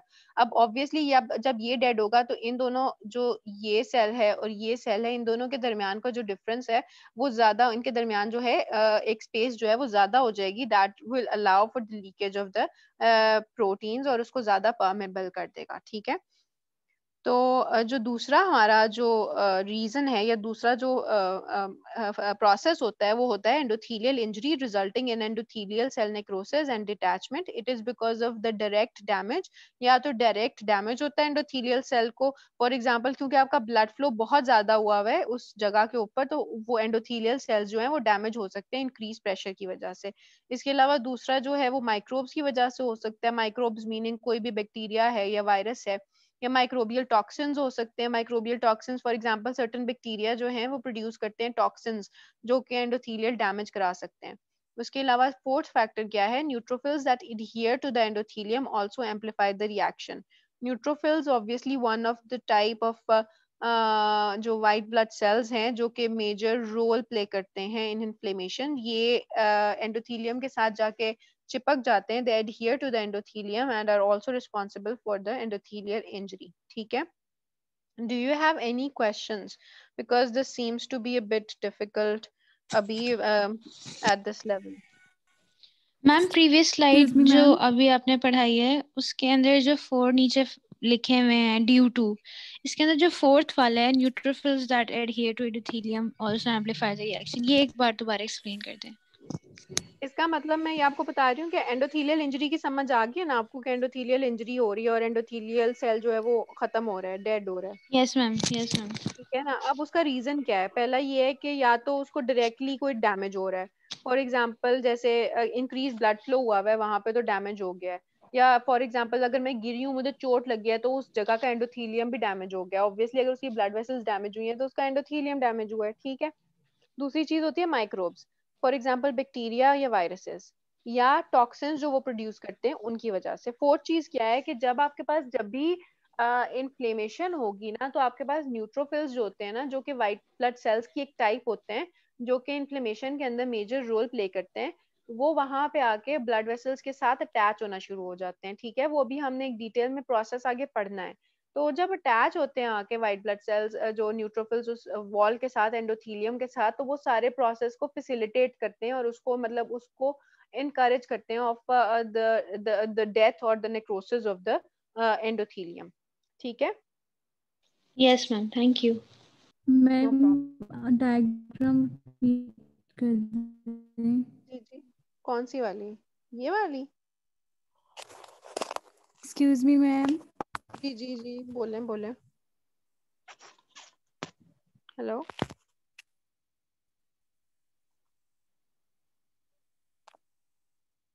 हेलो, बोलो, आप क्वेश्चन पूछ रहे हो फातिमा नासिर। आपने प्रीवियस डायग्राम स्क्रीन आवाज मुझे नहीं आ रही आपकी, क्या कह रहे हो? हेलो मैम, डायग्राम का कह रही हूँ। डायग्राम ये वाली जो है, ये वाली डायग्राम? Yes ma'am, yes. मैं I will come back to this later. मैंने अभी आपको ना डिटेल में आगे पढ़ाना है, मैं दोबारा एंड पे दोबारा इसको बताऊंगी, ठीक है? Okay ma'am, okay. Okay okay. अब हमने ब्लड वेसल्स पढ़ ली, बेसिकली वैस्कुलर चेंजेस हमने पढ़ ली। इज एवरीवन विद मी अभी तक? I hope. Yes ma'am. Yes ma'am. Yes yes ma'am. Next, अब आपके पास आ गए लिम्फेटिक वेसल्स के अंदर क्या चेंजेस होते हैं। लिम्फेटिक वेसल्स आप लोगों ने पढ़े होंगे।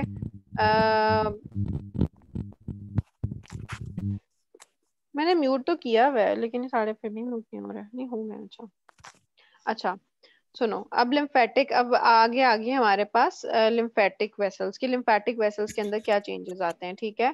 अब आपके पास इन्फ्लेमेशन के अंदर क्या होता है कि there is an increased lymph flow that is responsible for, मतलब जो लिम्फेटिक आपका फ्लो है वो भी इंक्रीज हो जाता है। Lymphatic vessels proliferate to handle the increased load. Lymphatics become secondarily inflamed, causing lymphangitis or lymphadenitis. show redness and swelling. ठीक है, इसके अंदर अभी lymphangitis और lymphadenitis के ऊपर जो है, अगर आप अभी ना तवज्जो दें, क्योंकि ये difficult terms हैं और topics हैं in its own self. Basically what this slide is trying to say is कि इसके अंदर जो लिम्फेटिक वेसल्स हैं वो भी, उनका जो लिम्फ फ्लो होता है, लिम्फ का जो फ्लो होता है वो इंक्रीज कर जाता है, and that plays some role in the swelling and the redness. मतलब नहीं, ना ही सिर्फ ब्लड वेसल्स जो हैं वो डायलेट होती हैं और ब्लड फ्लो इंक्रीज करता है, हमारी लिम्फेटिक वेसल्स भी जो हैं वो इंक्रीज कर जाती हैं in calibre and in the blood flow, and hence play an important role in redness and swelling. ठीक है, okay, now what is the pathophysiology of inflammation? okay, inflammation हुई जिसकी वजह से वेजोडाइलेशन होगी। वेजोडाइलेशन बेसिकली क्या है? वेसल की डायलेशन है, उसको आप वेजोडाइलेशन कहते हो। अगर एक ब्लड वेसल जो है वो कंस्ट्रिक्ट करेगी, उसको आप वेजो कंस्ट्रिक्शन कहते हो। अच्छा, इन्फ्लेमेशन हुई, वेजोडाइलेशन हुई, there is increased blood flow causing revolver, meaning redness. ठीक है, as the microvasculature becomes more permeable, protein rich fluid moves out into the extravascular tissue.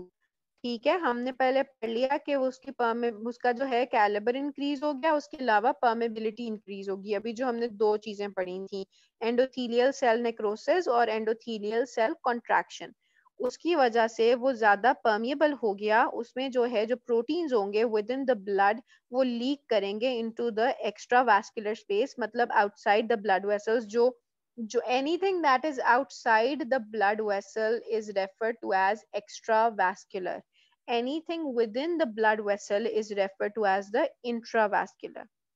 Red blood cells become more concentrated, thereby increasing blood viscosity. देखो उसमें basically क्या हो रहा है कि आपका जो है जब परमिबिलिटी इंक्रीज करती है ना, देखो ब्लड वेसल आप इमेजिन करो सारे के सारे, क्योंकि यार मुझे ना, मतलब मैं आप लोगों को समझाना भी चाह रही हूँ, लेकिन क्योंकि I am not physically in front of you guys, so I can not explain उस तरह से। So just imagine, just turn on your imaginations, if there is a blood vessel, उसकी परमिबिलिटी इंक्रीज हो गई है, हमने जो पीछे पढ़ा परमिबिलिटी इंक्रीज हो गई है, तो उसका जो फ्लूइड है वो मूव आउट कर जाएगा। ठीक है, रेड ब्लड सेल्स जो हैं अभी इस लेवल पे मूव आउट नहीं कर रहे, बिकॉज वो बड़े होते हैं, they are large enough to get out of the blood vessel. ठीक है, so if the fluid moves out, the fluid within the vessel will become more concentrated, hence जो red blood cells थे वो more concentrated हो जाएंगे। For example अगर आप लोगों को इमेजिन करो कि 100 ml है फ्लूइड पूरा का पूरा with in the blood vessel, ठीक है, तो उसके अंदर 100 ही रेड ब्लड सेल्स जो हैं वो डिसॉल्व हुए हैं। अब उसमें से फ्लूइड जो है वो लीक कर गया इन्फ्लेमेशन के अंदर, तो उसका फॉर एग्जांपल वॉल्यूम रह गया पीछे से 50 ml, लेकिन उसके अंदर तो वही 100 ml ही हैं रेड ब्लड सेल्स जो डिसॉल्व हुए हैं, लिहाजा जो रेड ब्लड सेल्स हैं वो बहुत ज्यादा कॉन्सेंट्रेट हो जाएंगे उसके अंदर, और लिहाजा ब्लड विस्कोसिटी मतलब ब्लड जो है वो थिक हो जाएगा उस एरिया के अंदर, विस्कोसिटी उसकी जो है वो इंक्रीज हो जाएगी।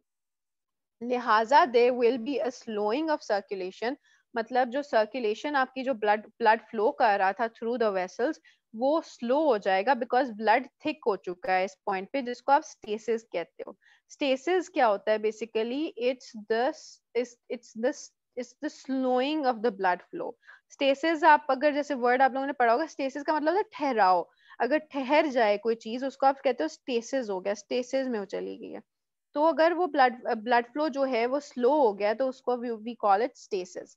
As stasis develops leukocytes begin to accumulate along the endothelial surface, ठीक है, बिकॉज आपका ब्लड फ्लो जो है वो अब स्लो हो गया है, वो मतलब अब वो कम हो गया है, तो अब जो वाइट ब्लड सेल्स हैं वो जो एंडोथेलियल सरफेस के साथ जाके चिपकना शुरू हो जाते हैं और उसके साथ एडहियर करना शुरू हो जाते हैं।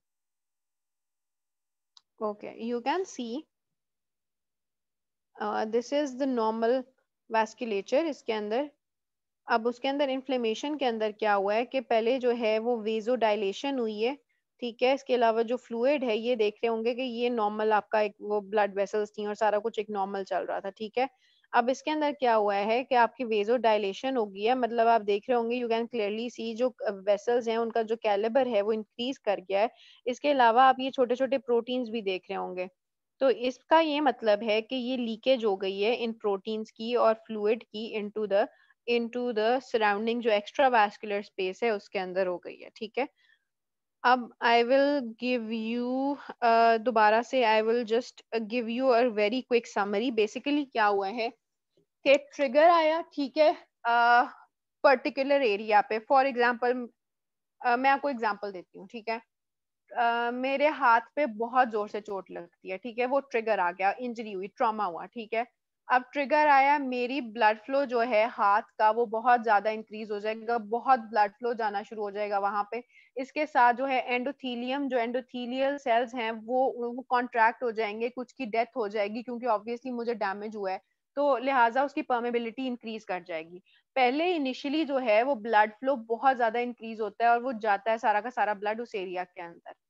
जब एक दफा ब्लड फ्लो इंक्रीज कर जाता है उसके बाद जो है लीकेज हो जाती है, क्योंकि परमेबिलिटी इंक्रीज कर गई। जब परमेबिलिटी इंक्रीज कर गई तो लीकेज हो गई, फ्लूइड भी बाहर निकल आया, प्रोटीन भी बाहर निकल आया जो हमें इन्फ्लेमेशन के लिए चाहिए।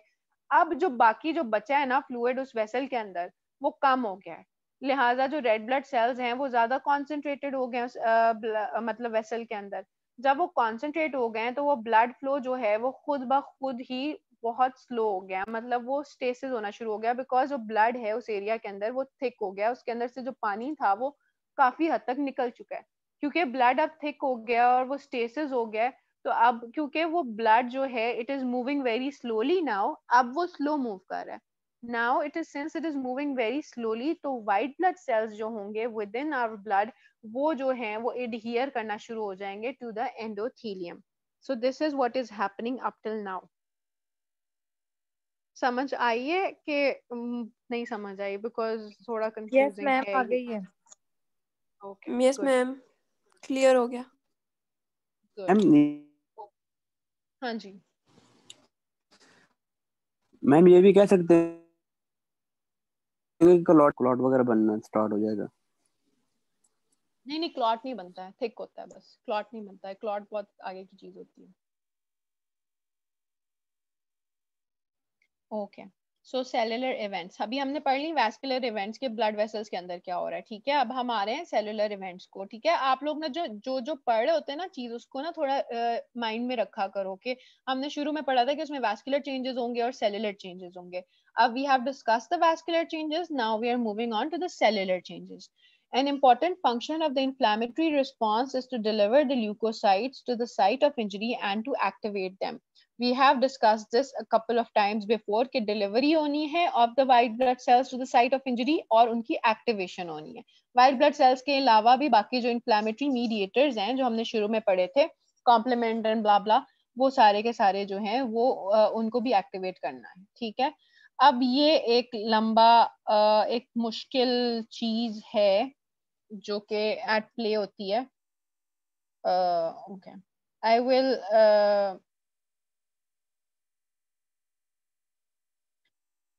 फॉर दिस स्लाइड जो ये वाली चीज है ना, इसके अंदर जो ये रोलिंग और ये सारा जो है ट्रांसमाइग्रेशन, कीमोटैक्सिस, फेगोसाइटोसिस, ये ना इन इटसेल्फ एक थोड़ा इम्पोर्टेंट टॉपिक है जिसको मुझे लगता है कि it needs more of an explanation that is given in this slide.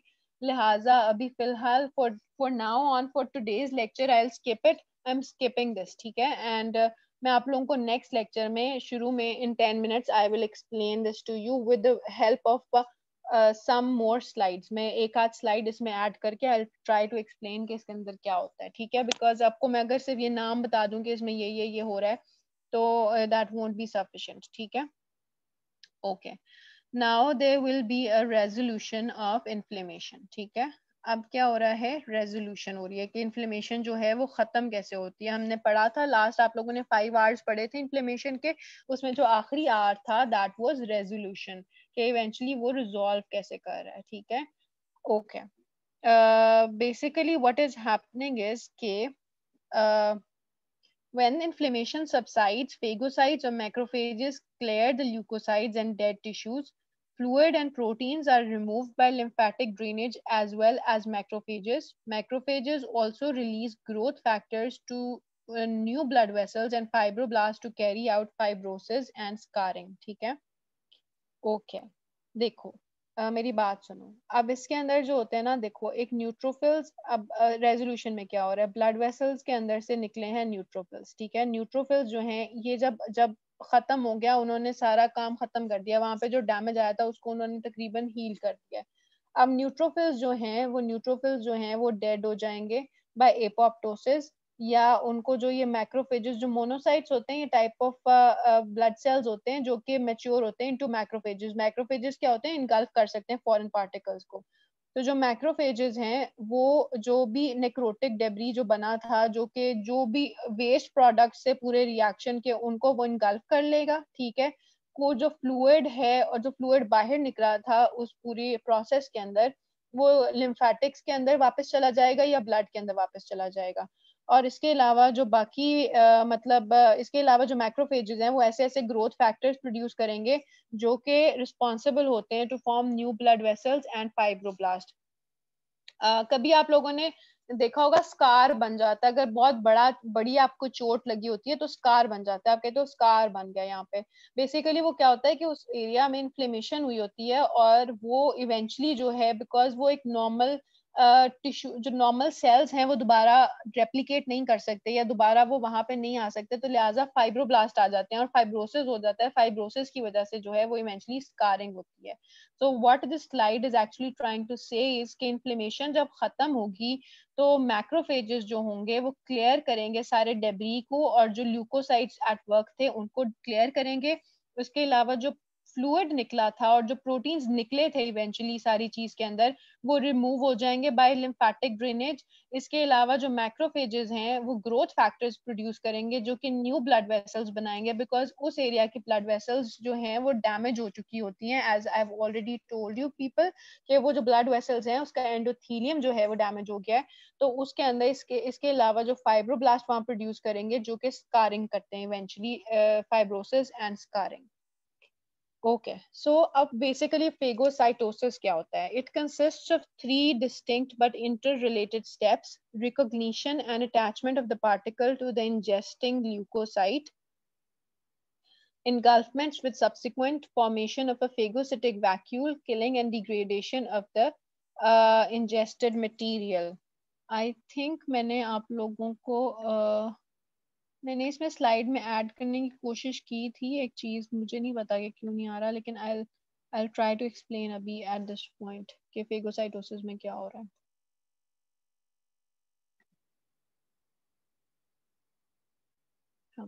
This was the diagram I added.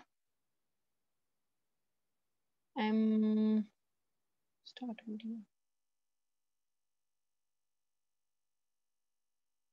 Video आ रही है कहीं पे? मुझे नहीं पता कहाँ पे आ रही है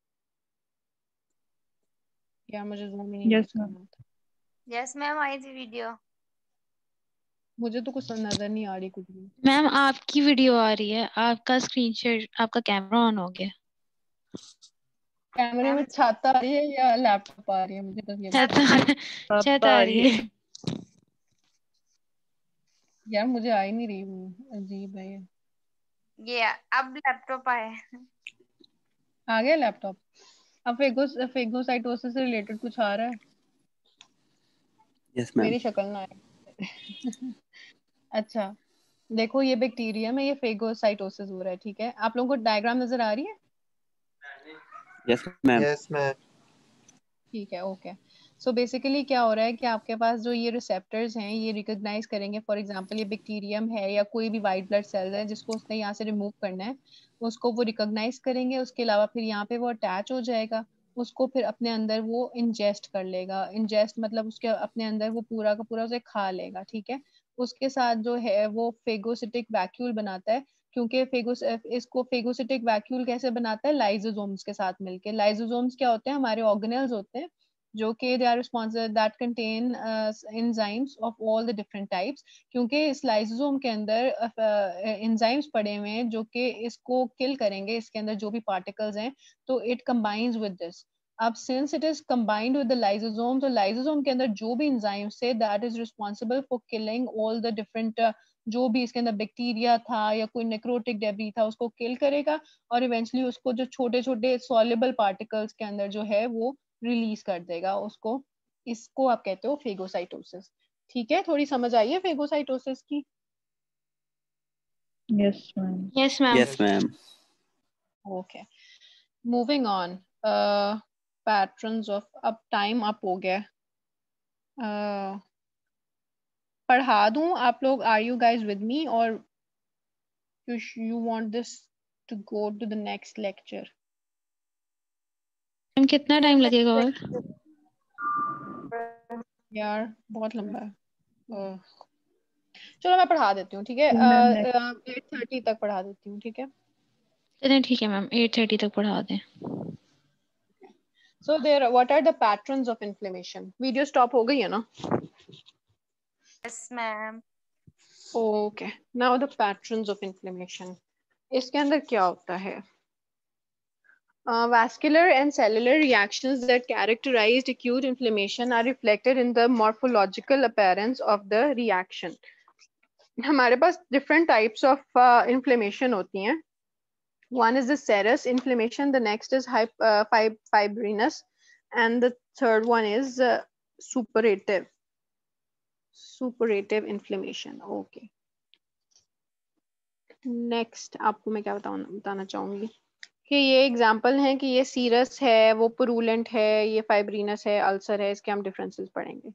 अब सीरस के अंदर क्या होता है? It is characterized by the outpouring of a watery relatively protein poor fluid that depends on the site of injury. अभी हमने ऑब्वियसली सारा जो पढ़ा है उसके अंदर हमने यही बताया हुआ है कि उसके अंदर जो है वो फ्लूइड जो है वो लीक करता है, सारा का सारा उसके अंदर प्रोटीन्स होते हैं।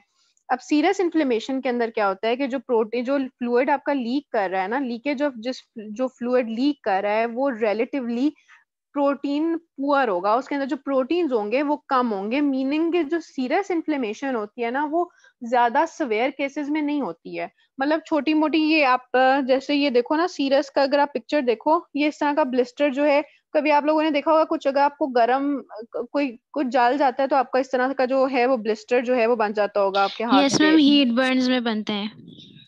हाँ एग्जैक्टली exactly. तो जब आपका जो ट्रॉमा है वो बहुत ज्यादा सवेयर नहीं होता तो तब आपके पास सीरस आता है। उसके अंदर सिर्फ आपका वाटर होता है और थोड़े बहुत जो है प्रोटीन्स होते हैं, लेकिन उसके अंदर बहुत ज्यादा प्रोटीन्स और सेल्स नहीं होते, ठीक है। उसके अलावा आता है fibrinous inflammation occurs as a consequence of more severe injuries resulting in a greater vascular permeability that allows large molecule such as fibrinogen to pass the endothelial layer, ठीक है। फाइब्रिनस के अंदर क्या होता है कि आपके पास देखो, अभी आप इस पिक्चर में देखो कि फाइब्रिनस जो है ये मोर सवेयर एक फॉर्म हो गई है, और इसके अंदर जो है वो ज्यादा का ज्यादा जो है वो मतलब इसके अंदर ज्यादा सवेयर डैमेज हुआ था, जिसकी वजह से जो परमेबिलिटी है वो ज्यादा हुई थी इंक्रीज, जिसकी वजह से बड़े प्रोटीन्स इंक्लूडिंग फाइब्रिनोजन जो होता है, फाइब्रिनोजन आप लोगों ने पढ़ा होगा क्लॉटिंग के अंदर हमारा काम करता है, एक प्रोटीन होता है, वो भी पास कर जाता है द एंडोथेलियल लेयर। अब सुपरेटिव क्या होती है? सुपरेटिव का जहां पे भी टर्म आनी है ना, आप लोगों ने इसको याद कर लेना है पस से। सुपरेटिव का मतलब है पसी, पस है वहां पे, पस जो आप लोगों ने मतलब अक्सर देखी होगी, पस क्या होती है? वो जो येलो सा अजीब सा गंदा सा फ्लूइड होता है उसको आप पस कहते हो, ठीक है। It is manifested by the presence of large amounts of purulent exudate pus consisting of neutrophils, necrotic cells and edema fluid. ठीक है, देखो बच्चों मेरी बात सुनो, जब भी आप लोगों को पस अगर कहीं पे भी आपके निकल रही होती है, इट मींस कि वहां पे काफी ज्यादा डैमेज हुआ था, ठीक है। अब पस जो होती है ना वो मिक्सचर होता है फ्लूइड का, इसके अलावा जो है वाइट ब्लड सेल्स होते हैं सर्टन आपके न्यूट्रोफिल्स, ठीक है। इसके अलावा जो आपका जो इन्वेडिंग एजेंट था ना, फॉर एग्जांपल बैक्टीरिया, देखो पास जो होती है मोस्टली स्पेसिफिक होती है फॉर बैक्टीरियल इन्फेक्शंस। अगर फॉर एग्जांपल आपका बैक्टीरिया ने आपको कोई इन्फेक्शन की है ना, उसमें आपके पास बनेगी हमेशा।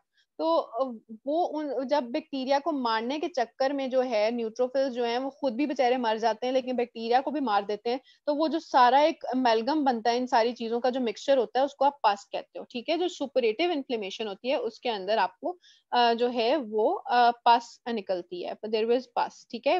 देखो अब वाटरी जो थी दैट वाज सीरस, उसको ब्लिस्टर जो छोटा सा एक बन गया वो ब्लिस्टर बना है आपको, दैट इज सीरस इन्फ्लेमेशन।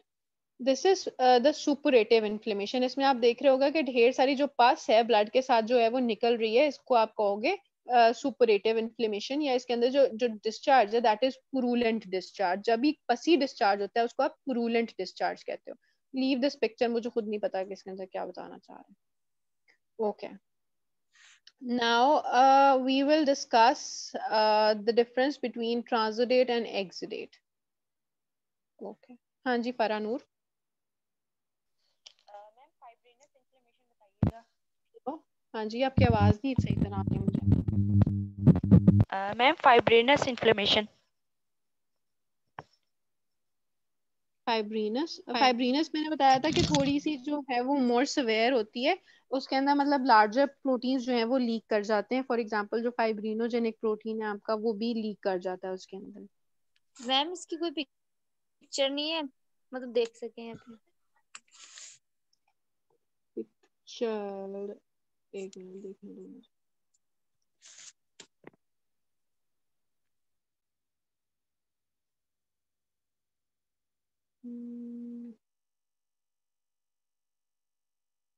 यार पिक्चर का काम की पिक्चर नहीं है, मतलब वो ये वाली पिक्चर जो है उसकी पिक्चर है, लेकिन उसका आप लोगों को समझ नहीं आएगी ये क्या बताना चाह रहे हैं, क्या चीज है। ये वाली जो पिक्चर है फाइब्रिनस की है, लेकिन इसका कोई फायदा नहीं है। बस जो टेबल में लिखा हुआ है ना उसको आप लोग देख लो। फाइब्रिनस मतलब उसमें फाइब्रिनोजन डिस्चार्ज होता है, इसलिए ये एक पिक्चर मिली है मुझे, लेकिन अब इसमें वीडियो आ रही है आप लोगों को कुछ मेरी शक्ल के अलावा? जी मैम। यस हार्ट की। Yes ma'am. हाँ अब ये देखो नॉर्मल हार्ट है, ये नॉर्मल हार्ट है, ठीक है, यस आ रहा है नजर, ठीक है। और ये उसका देख लो, ये फाइब्रिनस मतलब ये फाइब्रस सा थोड़ा सा, मतलब फाइब्रिनस को फाइब्रस से याद कर लो। फाइब्रस का तो देखा ही होगा ना, फाइब्रस थोड़ा व्हाइटिश सा कुछ होता है, मतलब ये पूरा जो फाइब्रस बन गया पूरा का पूरा, तो ये फाइब्रिनस इन्फ्लेमेशन हुई है इसके हार्ट की, ठीक है।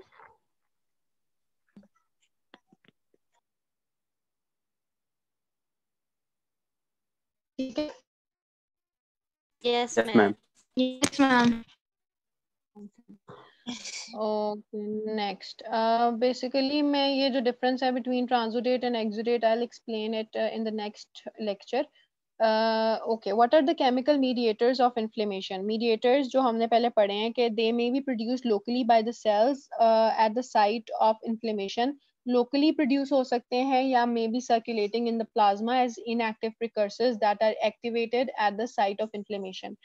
अभी तक हमने जो भी सारा का सारा जो प्रोसेस है पढ़ा है इन्फ्लेमेशन का, उसके अंदर हमने बार बार एक टर्म पढ़ी है कि मीडिएटर्स होते हैं, केमिकल मीडिएटर्स होते हैं। अब वो मीडिएटर्स कहाँ से आते हैं, ठीक है, या तो वो लोकली प्रोड्यूस होते हैं। फॉर एग्जांपल वही मैं आपको दोबारा से वही सेम एग्जांपल दूंगी कि इफ आई फॉल डाउन और अगर मेरे हाथ पे चोट लग गई है, तो हो सकता है मेरे हाथ के अंदर उसी वक्त जहाँ पे चोट लगी है वहां पे लोकली प्रोड्यूस होना शुरू हो जाए मीडिएटर्स। इसके अलावा जो है वो हमारी बॉडी के अंदर मीडिएटर्स जो होते हैं, इन्फ्लेमेटरी मीडिएटर्स जो होते हैं, वो सर्कुलेट कर रहे होते हैं already.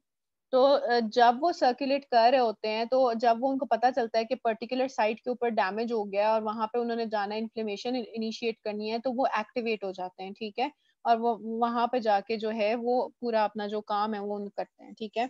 The mediators of inflammation are the substances that initiate and regulate the inflammatory reactions. Active mediators are produced only in response to various stimuli. Most of the mediators are short-lived.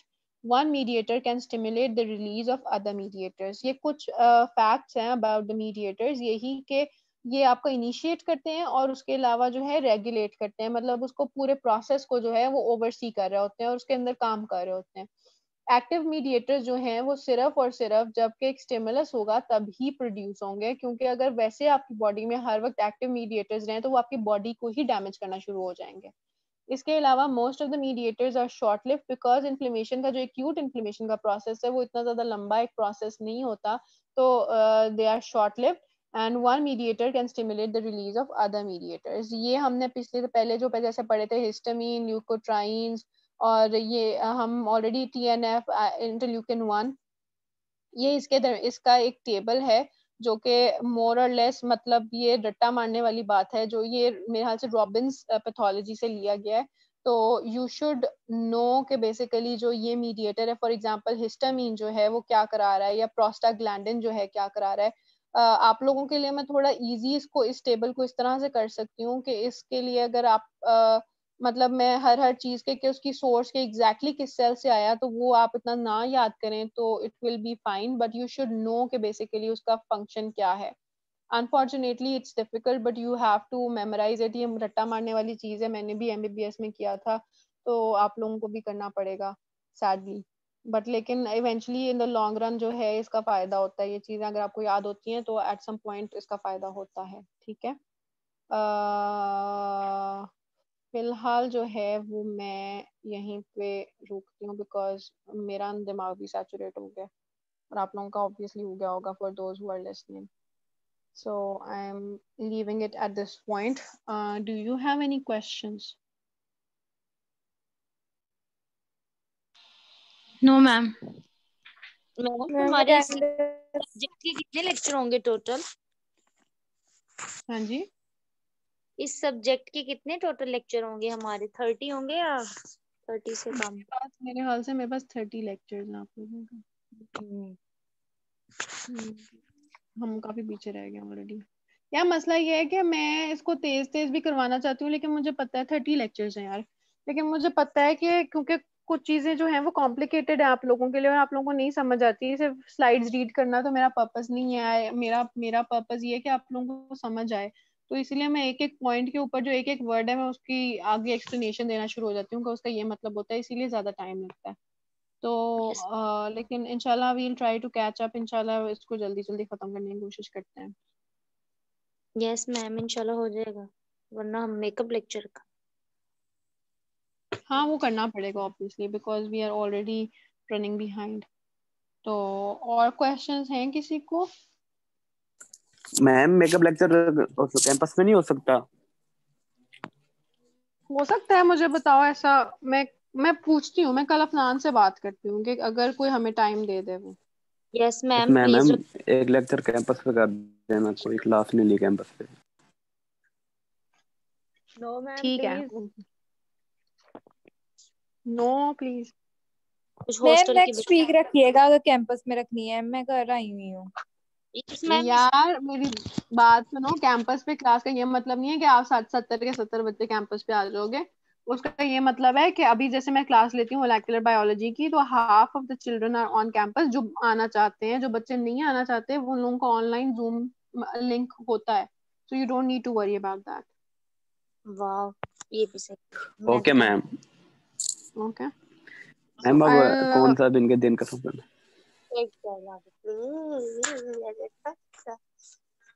मैं कल ना अफनान से बात करती हूँ तो then I let you know कि किस दिन जो है हो सकता है, ठीक है?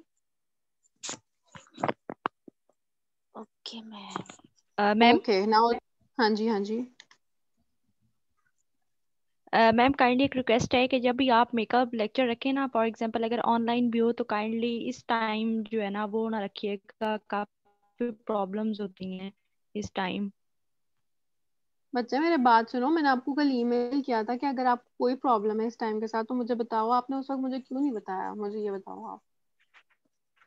अब मुझे उस वक्त आप मुझे एक बच्चा आप परा नूर आप मुझे मैसेज कर देती कि ma'am sorry I have some कुछ भी आपने करना है, मतलब बेशक आपने खाने पे जाना है या पार्टी करनी है, मुझे उससे क्योंकि मुझे पता है आप लोगों का टाइम नहीं है तो इसलिए मुझे पता है कि मजबूरन मुझे लेना पड़ रहा है, तो लेकिन आप मुझे बता तो दो ना कि आपको प्रॉब्लम है। Yes ma'am. ठीक है मैम आइंदा के लिए प्लीज अगर मैं कोई टाइम चेंज करती हूँ या मैं कोई मेकअप क्लास रखती हूँ, अगर किसी बच्चे को भी out of these 70 students has any kind of problem, it's not my concern कि कौन सा मसला है, बाय द टाइम जो मैं चूज कर रही हूँ तो please let me no before hand. Otherwise फिर मतलब अगर मुझे कोई रिप्लाई नहीं करता तो फिर इसमें मुझे लगता है कि every one is okay with the time. ठीक है मैम वैसे ओके हमें कोई इशू नहीं है क्योंकि इस टाइम हमारी कोई क्लास नहीं होती, वरना पूरा दिन क्लासेस होती हैं हमारी। यस यार मैंने मैम। इसीलिए किसी ना रखा किसी था, का लेकिन फिर अगर एक इशू आ बच्चे को जाता भी इशू है तो फिर वो मसला हो जाता है ना, फिर मसला हो जाता है। इस टाइम मैम वैसे भूख पूरे दिन लगी। क्लासेस होती हैं हमारी 6:15 बजे तक। मैम यार मुझे अटेंडेंस आप लोग को ना मैं रात को 12 बजे भी ले सकती हूँ क्लास, मेरे लिए कोई मसला नहीं है ऐसा। Yes ma'am. तो आप लोगों को भी डिपेंड करता है। चलो अब अटेंडेंस है जिसके लिए आप लोग यहाँ पे आए हुए हो सारे के सारे। ओके शिफा उमर। शिफा उमर एक्सक्यूज मी मैम। जी मैम जी जी लास्ट बताएं। लेक्चर्स में जिसमें अटेंडेंस हमारी रह गई है, जिनका लिंक्स नहीं आए थे, उनकी क्या अटेंडेंस का होगा? अच्छा आप लोगों को जिनको लिंक्स नहीं मिले थे, हाँ आप लोगों की जो है वो ऑब्वियसली आप लोगों का कसूर नहीं है तो मतलब मैं फिर आप लोगों की लगा दूंगी। अब बस मुझे एक दफा ईमेल कर देना, ठीक है? ओके मैम, अभी कर देंगे। हाँ ठीक है, अपना नाम के साथ मुझे ईमेल कर देना, I send you the lectures as well. Okay ma'am, okay thank you. Shifa Umar not present. Nida Aslam. Yes Nida ma'am. Aslam okay. Sharjeel Arshad. Ma'am present. Manahil Shahzad. Manahil yes Shahzad. Ma'am. Maria present ma'am. Shaukat. Maria Shaukat.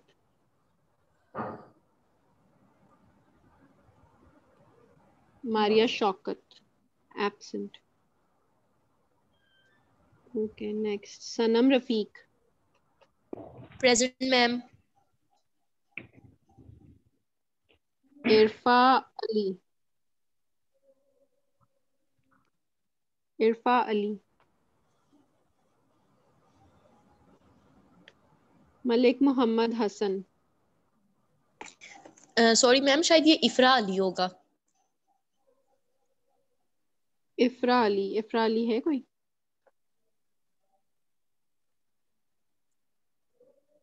Ifra Ali नहीं है। इरफा इफरा दोनों में से कोई भी नहीं है। Okay Malik Mohammad Hasan. Malik Mohammad Hasan. Ghalia Khan. Present Ghalia ma'am. Okay. Ayesha. सिर्फ Ayesha. Present ma'am. Okay. Hira Amjad. Hira Amjad. Ma'am Hira Ahmed present. अच्छा ठीक है, सॉरी इधर spelling Rimsha. Present ma'am. Rimsha, Fatima, present. ठीक है, फातिमा, प्रेजेंट मैम। इज़ा इलाही,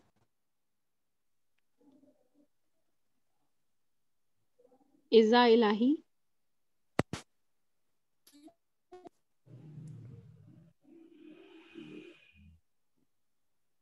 इफ्रा अली, आपको क्या क्वेश्चन है? आप पहले तो नहीं थे, थी आप लेक्चर में?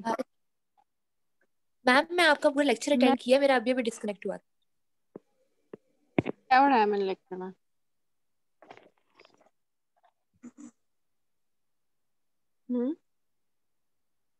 बताओ क्या बताया, पढ़ाया मैंने लेक्चर में? मैम फातिमा नासिर भी प्रेजेंट है, मेरा माइक अनम्यूट नहीं हो रहा था। फातिमा, सिर्फ फातिमा जो लिखा हुआ है 1205? नहीं, नो आपका मैम, आगे है। फातिमा हाँ, नासिर। आपका आगे है, फातिमा नासिर नीचे आगे है। Okay ma'am. इफ्रा अली प्लीज आप मुझे बताओ मैंने क्या पढ़ाया है लेक्चर में?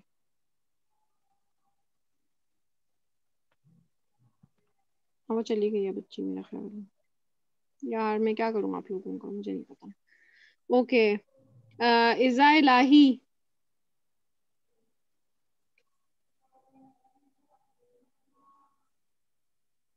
शाहताज बाजवा,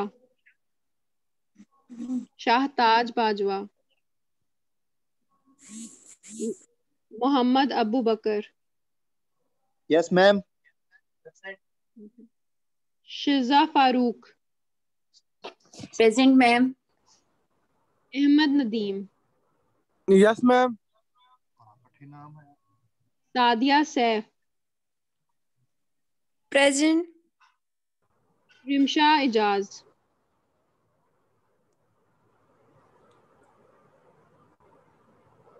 रिमशा इजाज,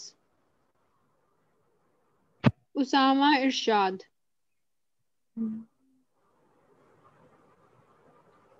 उसामा इरशाद, फातिमा नासिर, वो तो प्रेजेंट है ना, अभी मुझे बताया आपने।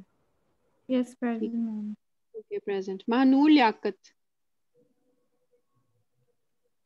Mahnoor Liaqat, Bisma Shahid, present ma'am. Sana Javed, Sana Javed, Neha. Present. Okay, Sana Javed absent है और नेहा प्रेजेंट है, ठीक है। Nimra Shahzad, Nimra Shahzad, Areej Aamir, present ma'am. Areej Aamir, okay. Zainab Mehboob, Zainab महबूब, 9 बज गए हैं, 9 बज गए हैं, 8 बजे।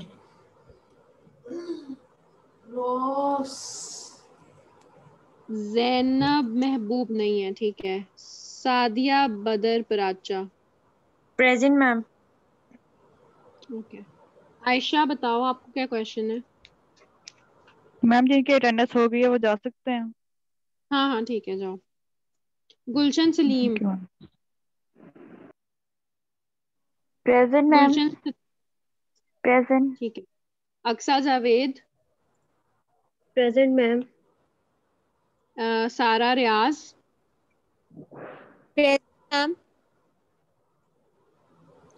नूर Fatima,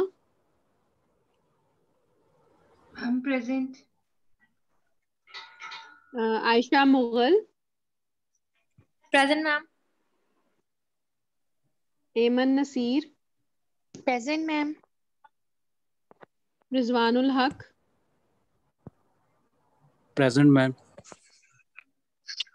Fariha Fatima, present ma'am. Warda Fatima, present ma'am. Humaira Saeed, present ma'am. Mahnoor Asif, present. Manahil Kamran, present ma'am. Sidra Abbas, yes ma'am present Sidra Abbas. Ayesha Hasan, present ma'am. Ayesha Hasan present, ठीक है। किरण रानी, प्रेजेंट मैम। जैनब महबूब, बताएं क्या कह रही हैं। मैम मैं प्रेजेंट थी, मेरी ना कंप्यूटर से ऑडियो कनेक्टेड नहीं थी, इसीलिए मैंने फ़ोन से ज्वाइन किए, तो इसलिए मैं अब बोल रही हूँ। अच्छा, मैंने क्या पढ़ाया आज के लेक्चर में? मैम मैंने अटेंड किया आपको सारे लेक्चर। मैंने क्या पढ़ाया?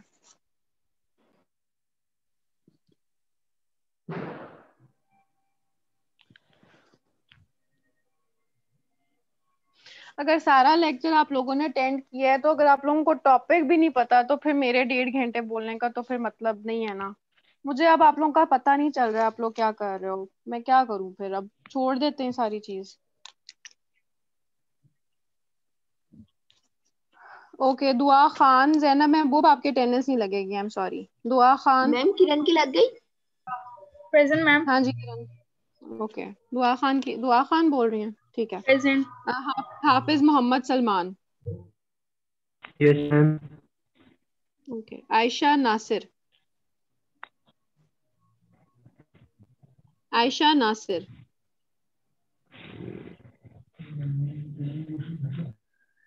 एमन Habib, present ma'am.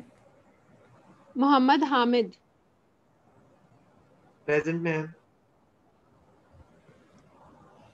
Mohammad Hamid present, yes ma'am. ठीक है। Mohammad Amir Tahir, present ma'am. Umair Ahmed, present ma'am. Umair Ahmed present हो? Yes ma'am present. ओके, जिनकी अटेंडेंस होगी है वो जा सकते हैं। Ghania Khan, present ma'am. Mohammad Rafay, present ma'am. Simab Fayyaz, present. Okay. Sehar Nadeem,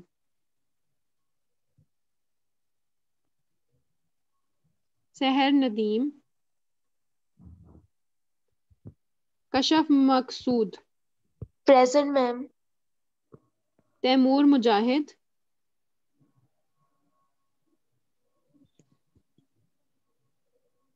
Taimur Mujahid, Nudrat Noor, present ma'am. Umme Eman, present ma'am. Mohammad Abdullah, yes ma'am. Fara Noor, present ma'am. Nadir Hussain,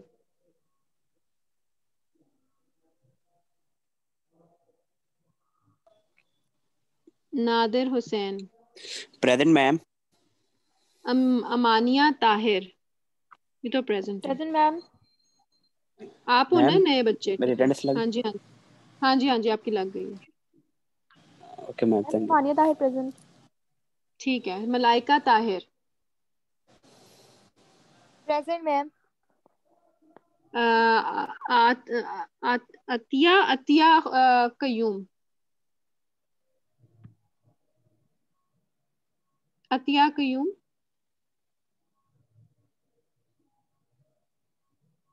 Atiya Qayyum participants में है लेकिन वो मुझे रिस्पॉन्ड नहीं कर रही। Okay. Sajjal Khan, present ma'am. Shumaila Kausar, present ma'am, मैं आई हूँ। ठीक है। आप शुरू से आए हो, ठीक है। मुकद्दस जहीर, प्रेजेंट मैम। ठीक है।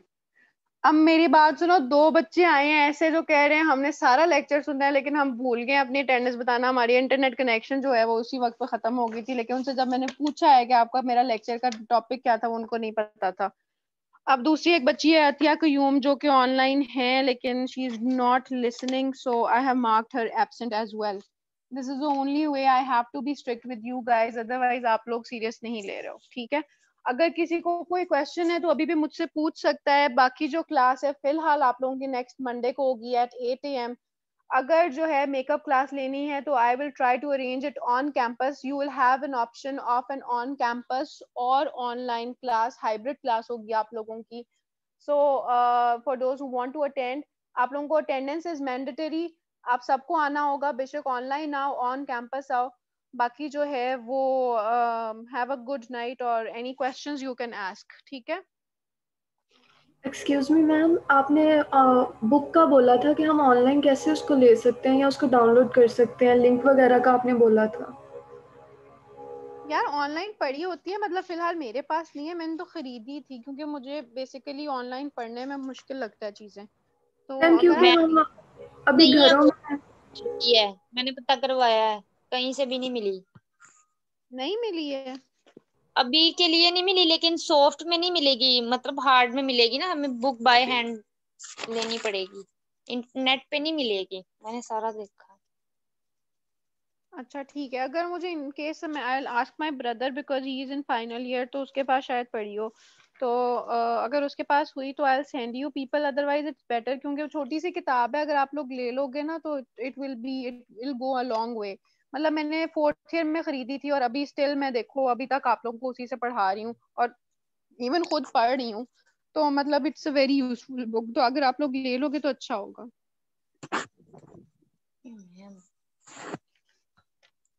ठीक है, एनी क्वेश्चंस, मोर क्वेश्चंस?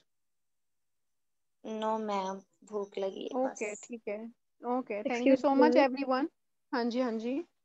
सो मच मैम, ये मैम। जो टेबल जो है प्रिंसिपल मीडिएटर का, इसमें जस्ट मीडिएटर जो है उसके एक्शन बस करने हैं और सोर्सेज रहने देने हैं।